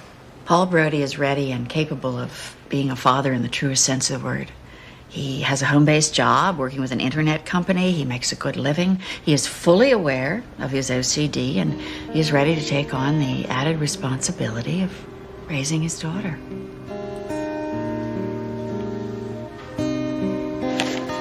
All right. This can be fixed. Go to Bellamy. Tell him you were wrong, that there are 3 kids at the Evanses. Are you telling me to lie to Mr. Bellamy? Maxine, if there's one person on this planet worth lying to, it's Bellamy. Susie, this is fraud. Oh, Maxine, please. The Evanses have helped us out I don't know how many times. Emergency overnights, difficult placements. It's hard to find good foster families, Maxine. Do you remember the time they took triplets without any notice? Do you remember the caseworker on the triplets? Then you know from personal experience that the Evanses are the kind of people who, if they get a little extra money, it's on the side of the angels. Let's not screw them around, okay?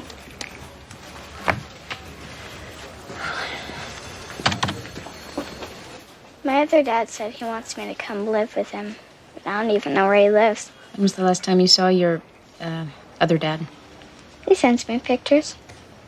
When was the last time you saw him in person? Do you remember? No. Would you like to see him now? He's right outside. He'd like to see you. If that's okay. He's here. He's really...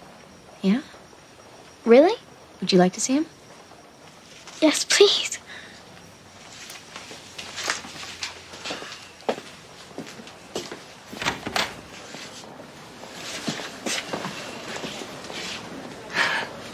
Carolyn? Daddy? Oh, you're so big. You're so pretty. God, you're even prettier than the picture you sent me last month. Daddy, Yeah.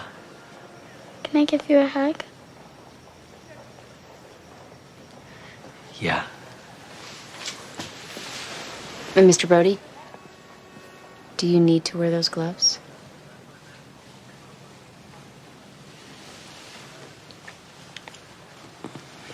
No, Your Honor.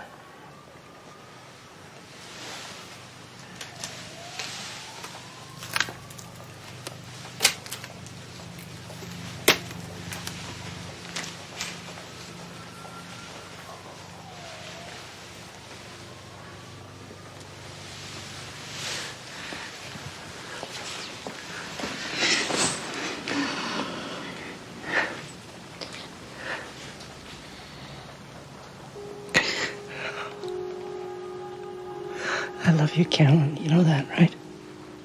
Yeah, Daddy.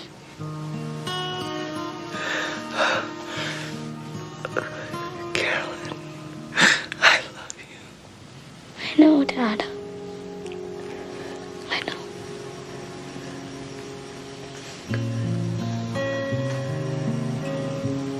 Don't worry, Dad.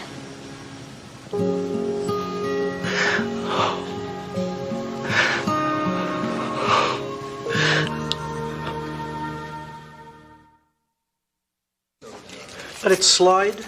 Well, the best advice I've gotten today, Mr. Bellamy, was to lie to you because you would be unable to see the bigger picture. Really? How's this for the bigger picture? A list of the foster parents and their charges. And the payout schedule.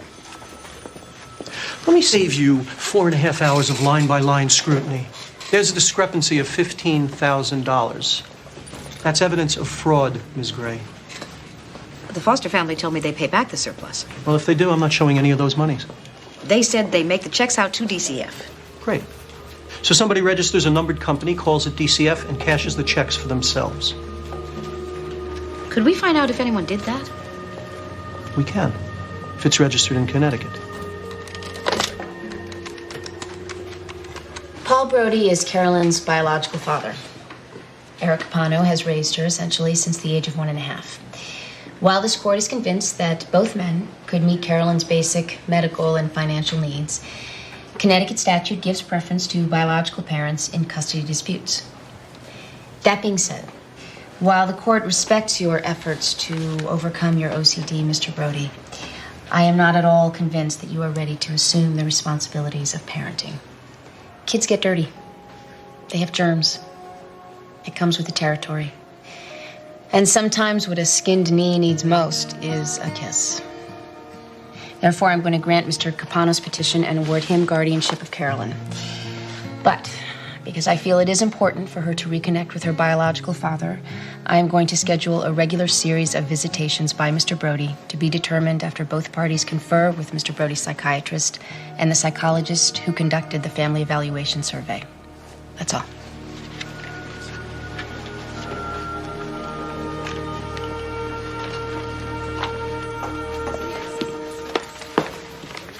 I'm giving you a choice, Susie.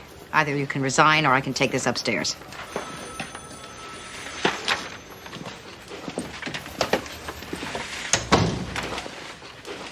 You want me to quit because some very good, very hard-working foster parents made that a little extra money? I want you to resign because you stole money from children. I did it for children. I did it for foster parents. Gaps in payment, bureaucratic slowdowns. Good people were paying for mistakes we were making. It wasn't working, so I made it work. I am not sorry for that. The system isn't perfect.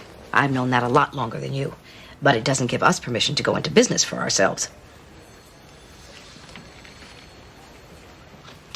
Do you know how much I got? Couple thousand, give or take. Seems very short-sighted to destroy your career for $2,000. I'm management, Maxine. My salary was frozen last year. You make more money than I do. Life's unfair, Susie. I'm still paying off student loans.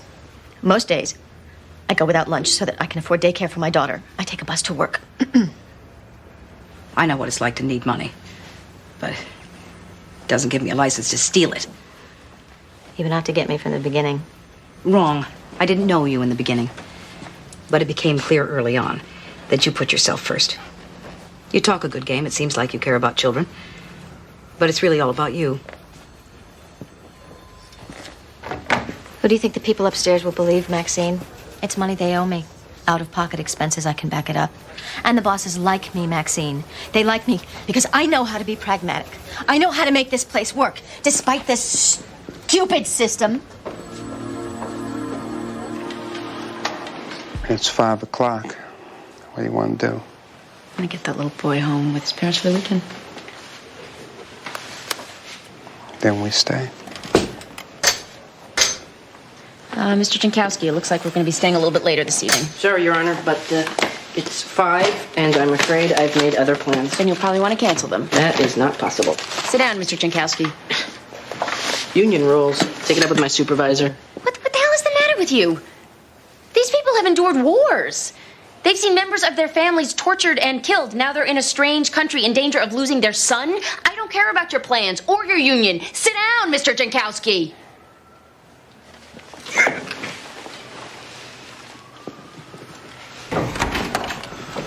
Judge Gray, I'm sorry we're late. Yeah, police. Back on the record, please. I have before me the signed lease confirming that the Filipoviches have an apartment through the end of the month. Ms. Brock? Yes, Your Honor? Does DCF approve of the apartment? Yes, but I'm still concerned we're all going to be right back here again next month. Noted. Ms. Clark, I am dissolving the OTC. Mr. and Mrs. Filipovich, you may take your son home. Можете повести горе.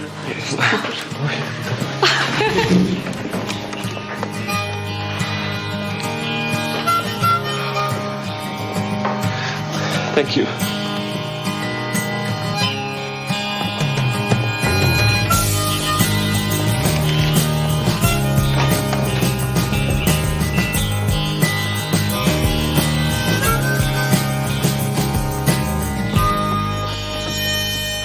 Vincent, did you eat my kumquats? Not on purpose. Hiding behind the wheatgrass.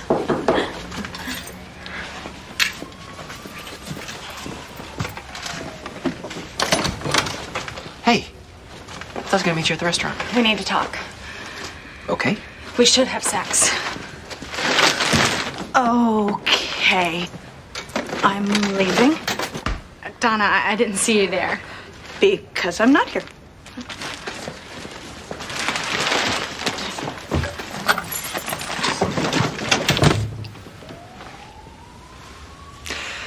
You were saying? I want to get it over with. Oh. I have no idea when these fears are going to go away or if they're ever going to go away. And maybe it has nothing to do with the attack. I mean, maybe it's just nerves, normal nerves. So maybe the best thing to do is to just close my eyes and take a breath and jump. Wow. What? Now I'm scared. Really? No, not really.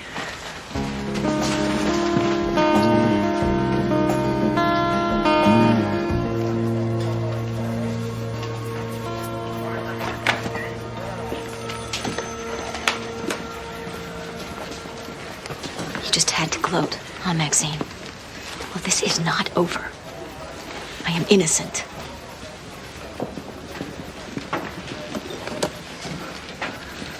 You should have called me before you called the police. Why? She stole money. She broke the law. This is a DCF problem, Maxine. We could have handled this cleanly and quickly without involving the police. Now it's going to be a noisy, god-awful mess. I'm sorry, Jim. I really am. But Miss Nixon suggested to me that she had nothing to fear inside this department. And you believed her? I had to make sure. You got one set of brass balls, lady.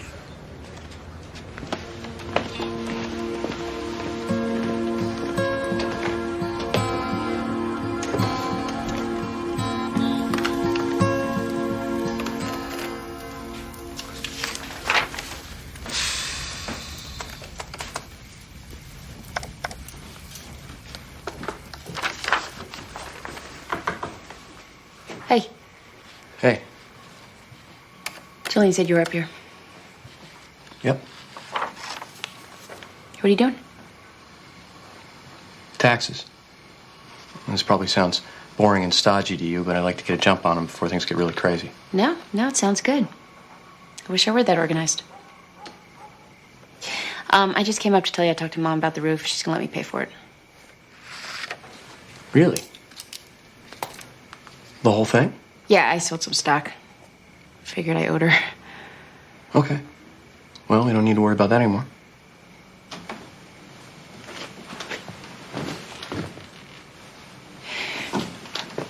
You were right. You know, I should have been chipping in. I just thought. I guess I wasn't thinking. Okay. So, did you really think I was the cool one? Yeah, are you kidding? You're the coolest. All my girlfriends had crushes on you. They did? I don't remember that. That's why you were cool. Totally oblivious. Doing your own thing. The band. Your music. Man, I haven't thought about that band for years. The Replicants.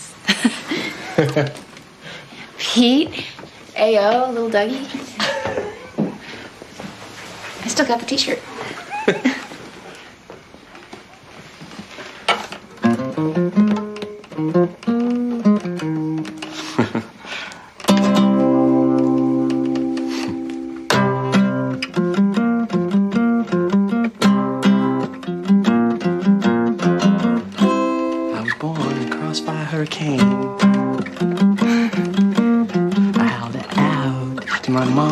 Driving rain. Well, it's alright. Now, in fact, it's a gas. Well, it's alright. And jumping jack flash, it's a gas, gas, gas. Jumping jack flash, it's a gas. Jumping jack flash, it's a gas. Jumping jack flash, it's a gas. Jumping jack flash, it's a gas. Jumping jack flash. Thank you, and good night.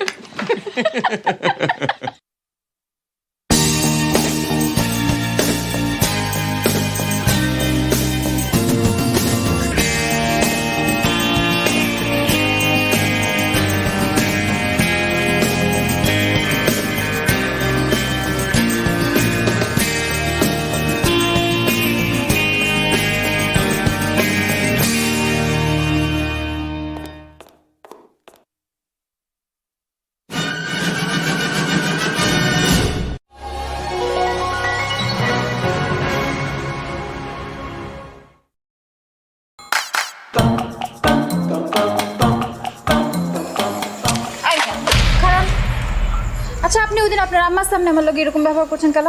আমার ইচ্ছে হয়েছে আমি করছি, আর আমার পিছে ঘুরে লাভ নেই। কেন? আমি আপনার ভালোবাসি না, করবো না কেন? বেহায়া মেয়ে রে বাবা, তোমার তো আমি ক্লিয়ার করে বলছি যে আমি তোমার বিয়ে করব না। আরে আপনার আম্মাই তো আমার পছন্দ করছে, তো আপনি শাদি করবেন না কেন? তাহলে তারই বিয়েটা করো। জি জি জি, আস্তাগফিরুল্লাহ, কি কইতাছেন? আমি আপনার আম্মারে কেন শাদি করব? তো আপনারা শাদি করুন, আর আপনি যদি আমার শাদি না করছেন তাহলে কয়ে দিলাম ব্লেড দিয়ে আপনার নাম আমার হাতে লিখুন। তোমার যা ইচ্ছা তুমি তাই করো, আমি একদমই ভয় পাই না। আগের বার মাইনে নিছি, খেলা ছিল দেখা, এটা খেলা না, এটা আমার জীবন। আমি জীবন নিয়ে ছেলে খেলা করতে পারবো না। আমি হাঁচা হাঁচা কইতেছি, আমি কিন্তু ব্লেড দিয়ে হাতে পায়ে গলায় মুখে সব জায়গায় যেখানে ইচ্ছা সেখানে লেখো, ইংরেজি বাংলা ফার্সি যেটাতে পারো সেটাতেই লেখো, আমার কিচ্ছু যায় আসে না। আপনার আমি শেষবারের মতো কইতেছি, আপনার আর বেশি সময় দিব না, শুধুমাত্র 12 ঘন্টা সময় দিলাম। এই 12 ঘন্টার মধ্যে আপনি আপনার মত বদলাইবেন, নাহলে কইলাম আমি হাঁচায় ব্লেড দিয়ে আপনার নাম লিখে ফেলাম, আমার কেউ আটকাইতে পারবো না।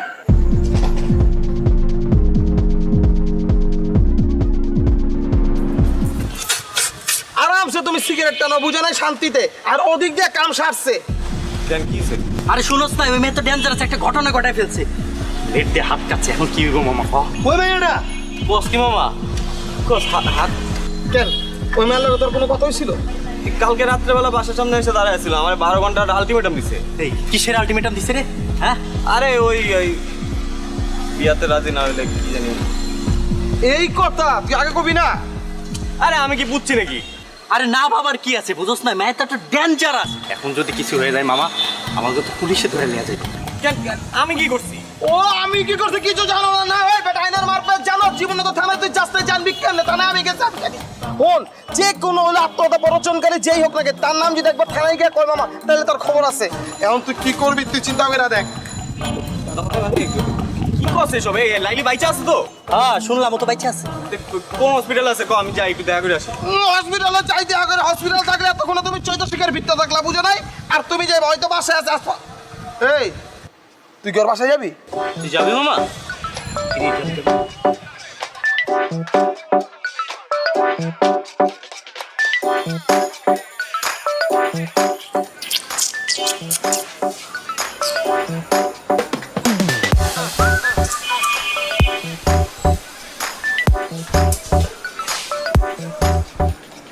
হায় রে খোদা, তুমি আইছো।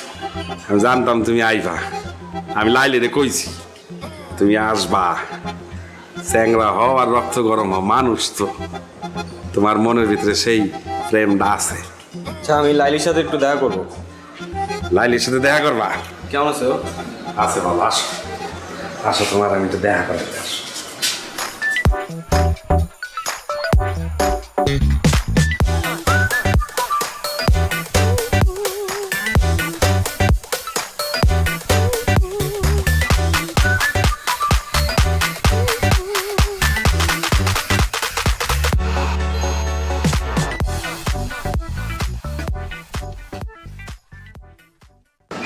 এইসব কি?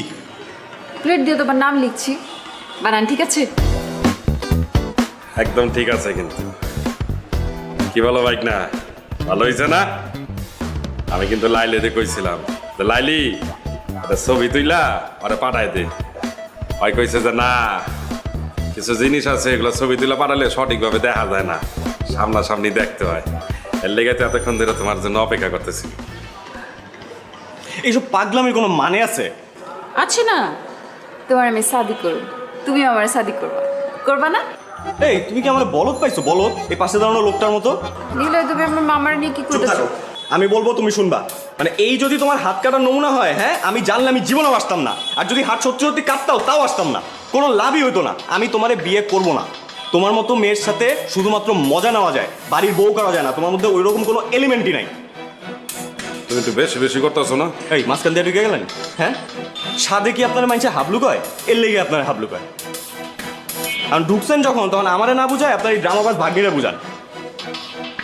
আমি ওরে বিয়ে করব না, আমি মরে গেলে ওরে বিয়ে করব না। মানে নিজের তো কোনো মান সম্মান নাই, পরিবারের মান সম্মানটা যদি খোয়াইতে না চাও তাহলে এসব বন্ধ করো। সবার সামনে অপমান করবো না। থাক ভাগ্নি, তুই কষ্ট পাইস না। হয় তোরা বুঝতে পারে নাই, আর যেদিন বুঝতে পারবো ওই কান্দা বুক চাপলাইব, তখন বুঝবো যে কি জিনিস হারাইছি। তুই কান্দিস না ভাগ্নি, একদম কান্দিস না। তুই থাক, আমি আইতাছি, দেখতেছি।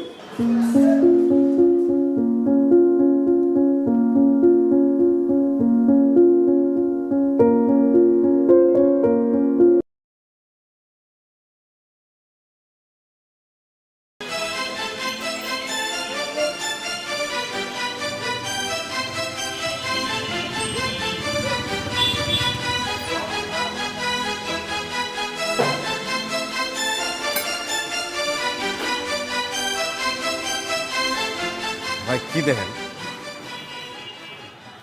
বাইকটা কি আপনার? হ্যাঁ আমার ভাই, কি হয়েছে? নাম্বার প্লেট কই? সেটা দিয়ে আপনার কি দরকার? রাইট দেন। হ্যাঁ রাইট দিই, কি হয়েছে? বেরিবাদ যাবেন? না ভাই, এই মুহূর্তে বেরিবাদ যাবো না ভাই। ভাই চলেন না, আমার মায়ের অসুস্থ। ভাই আমার রাইড শেষ, আমার পোলার আছে জন্মদিন, আমার তাড়াতাড়ি বাড়ি যাইতে হবে, আমি যাইতে পারবো না। তো আপনি আর একটা রাইড দেখেন, এ নিয়ে যাবে আপনারে। ভাই বিপদ তার বইলে আসেন, আমার মায়ের অসুস্থ। ভাই আপনার মা অসুস্থ থাকলে কি একজন হেল্প করতো না? এই মুহূর্তে ভাই এই বেরিবাদে আমার বাড়িটা থাকলো উল্টা দিকে, আমার যাইতে অনেক দেরি হয়ে যাবে। ভাই একটু স্যাক্রিফাইস করেন না ভাই। আমার মা অসুস্থ, আপনার মা অসুস্থ থাকলে কি আপনি করতেন না? আরে একটু বাড়াই দেবো ভাই, চলেন ভাই। আরে এই সময় বেরিবাদ কেমনে যাবো ভাই? আয়ান না, আমি তো আপনার সাথে যাইতেছি ভাই, আমার একটু নামাই দিয়ে আসেন, খুব দরকার ভাই। চলেন ভাই। আচ্ছা ঠিক আছে, চলেন।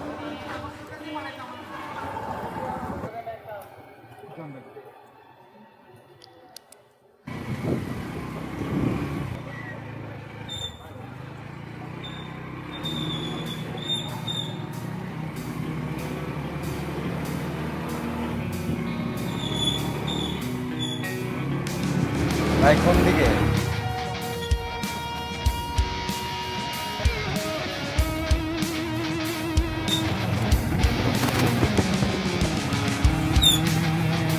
ভাই আর কোন দিকে যাবো কোন তো?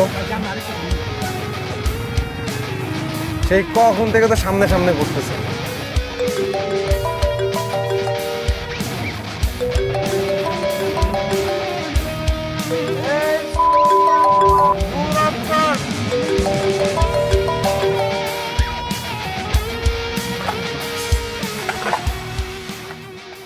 মা সফিকরে ডাক দাও। এখন অনেক রাত হয়েছে। তাহলে একটা কাজ করো, ওর জন্য একটা কেকের পিস রেখে দাও। আচ্ছা রাইখা দিব না, কাল সকালে তুই দিয়ে আসিস। মা মোমবাতি কই? মোমবাতি আনতে তো ভুলে গেছি একদম। তাহলে কাজ করো, বাবাকে আনতে কইয়া দাও। তোর বাপ কি জানে যে কেক কিনে নিয়ে আসছি? আচ্ছা আগে আসুক, তারপরে দোকানে পাঠাবো নেবো মানে। তাহলে একটা কাজ করি, আমি নিজে গিয়ে নিয়ে আসি। ছোট মানুষের রাতে বেলা বাইরে যাওয়া নিষেধ তোরে শিখাইছি না? তাহলে আবার একটা কাজ করো, বাবাকে ফোন দিয়ে কইয়া দাও বেলুন আনতে, আর বলবা যে তাড়াতাড়ি আসতে। আর একটু অপেক্ষা করি, হ্যাঁ তারপর কমুনি।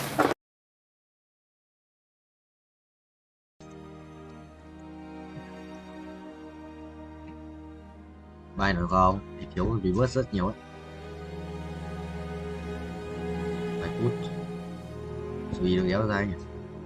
Nào. Thiếu đồ ai à? Bố 35 2 9 tuổi 10 tuổi 10 tuổi 10 tuổi gần 11 tuổi. Anh được 8 tuổi giờ 6 rồi. 2 score. Và sẽ ra quay trứng này. Bye bye. Ra quay trứng này. Trứng ra legend đấy thầy ơi.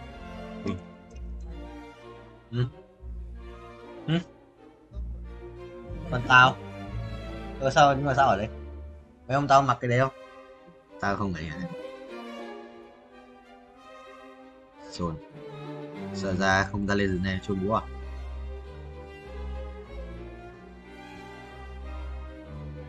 Rồi nang trắng chuỗi à? Chuỗi thêm một quả nữa thì thích lửa.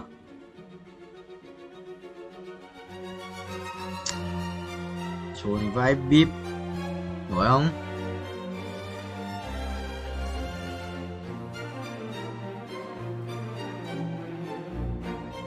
Đánh chim mày. Tao cái gì đi thầy ơi? Cứ epic rồi, cứ epic và giá là mình chôn tao. À, ô. Lát không?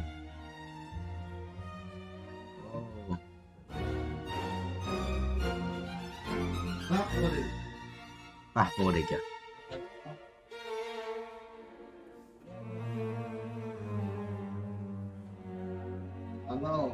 Còn lấy cái đồ thủ này.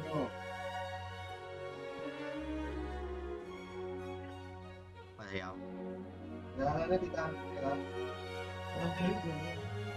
Chết tiền đấy rồi. Chết tiền đấy rồi. Bây giờ bao đi.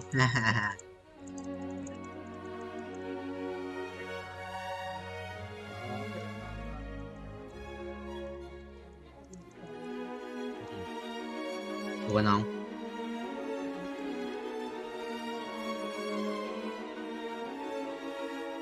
Ui thôi phải thế. Ngang cho đánh nổi á. Được thắng.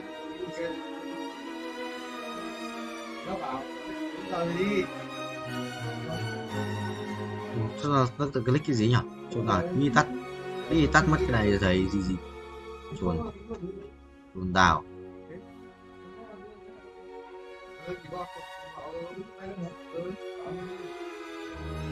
lời đi xe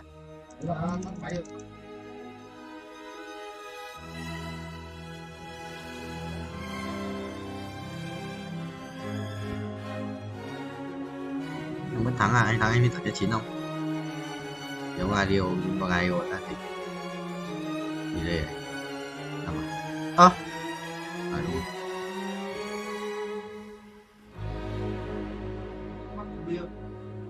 xin à? Revenge 1 à? Hiểu hiểu. Thế là giờ Revenge 1 nha. Kim giác vậy chồng. Thầy với Revenge 1 vậy. Khỏe thế. Rồi, thằng khỏe vãi. Thằng tanh mình không Galio đéo ăn nổi. Galio hai đồ thủ tàu qua hai đồ tanh cho Galio rồi. Mà đéo ăn nổi. Nó khỏe quá. Đúng không? Thằng này. Tôi bán chết rồi. Đó. Bán chết thì vẫn làm.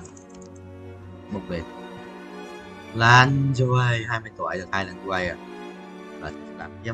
Ngồi đây nó sao vậy? Mày nhờn, mày nhờn. Rồi cút. Ngay vô đâu ra đi xin tí quan này.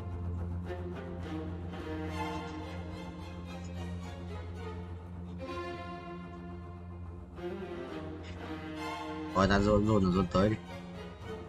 Đây đi 2 lần của Nissan luôn này. Kona luôn này. Ui. Không có mà. Thằng này mới cùng một con. Thằng không con. Mình không con. Thằng này à? Thằng này ai? Thằng Gaio 2. Rồi một thằng Gaio 2 nhá. Hết rồi. Đâu nữa? Nếu đéo ra Gaio game rác 80 tiền ra. Đúng rồi. 80 tiền cho ra Gaio à? Tôi hiểu, rác điết.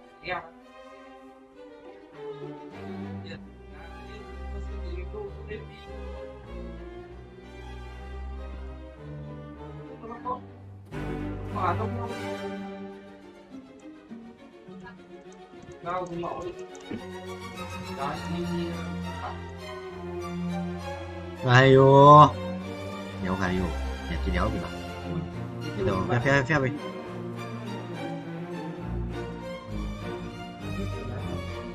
Lấy một đồ tanh. Yes, Gaio đâu? Yes. Gaio ở chôn bố. À? Thằng béo thích phớt lờ đâu không? Nó cho chút đấy.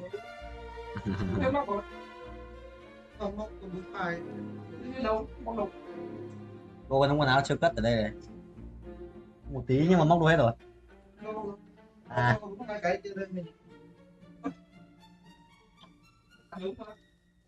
Của tao trước giờ vẫn thế mà. Đúng mà. Đâu. Mày ăn lại, mày bán đâu? Không bán. Nó đâu?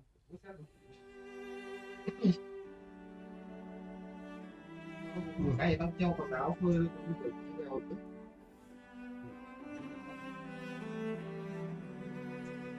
Chim chù à? Nổi không? Đánh nổi là ngày không? Đừng móc vậy.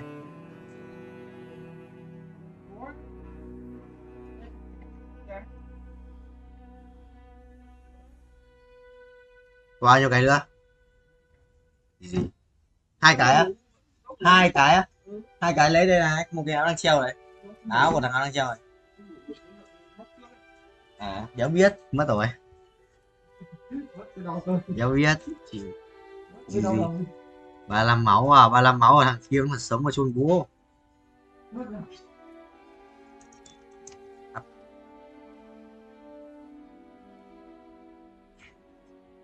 Sao hả em? 60 tuổi, đâu được, chỉ được. What the hell, lập bếp của cái đâu cơ. Chưa thấy cái gì, chưa thấy gọi là gì, gọi là thông báo. Là đéo cho tiền rồi hay gì.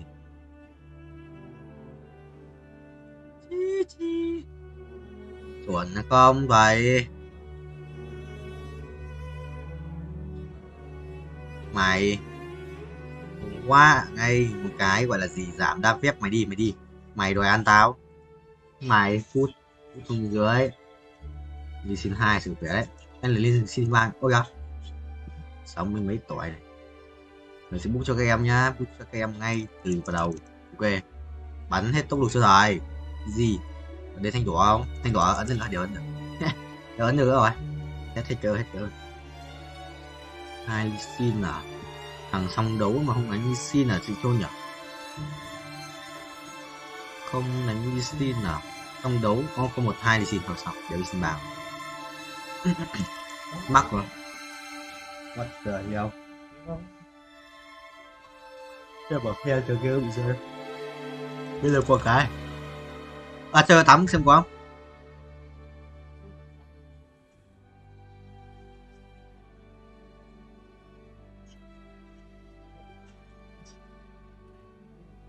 Khiếp. Cái gì vậy?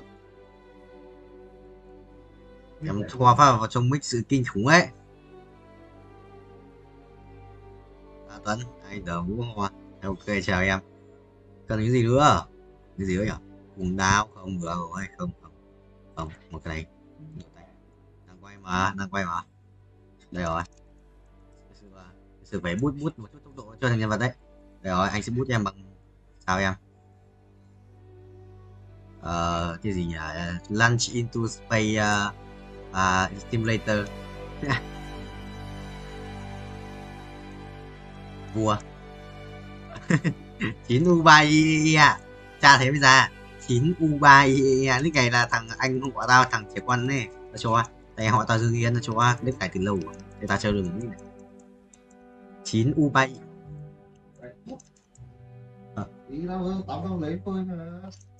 nè không bóc đâu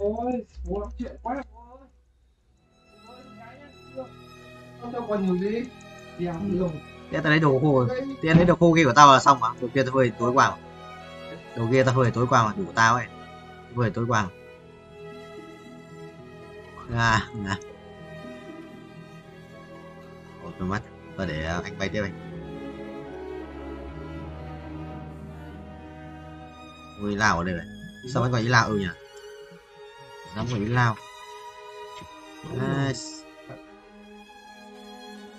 Mà rồi em ơi. Mà anh không Galileo Vũ ơi, không Galileo của Juliet rồi. Giờ bài anh yếu ấy. Thôi anh sẽ bút thằng này lên trên hành tinh kia cho mạnh.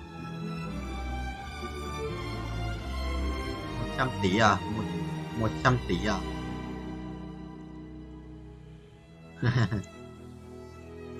Nhưng mà như nào là không được hả Tuấn? Ví dụ mà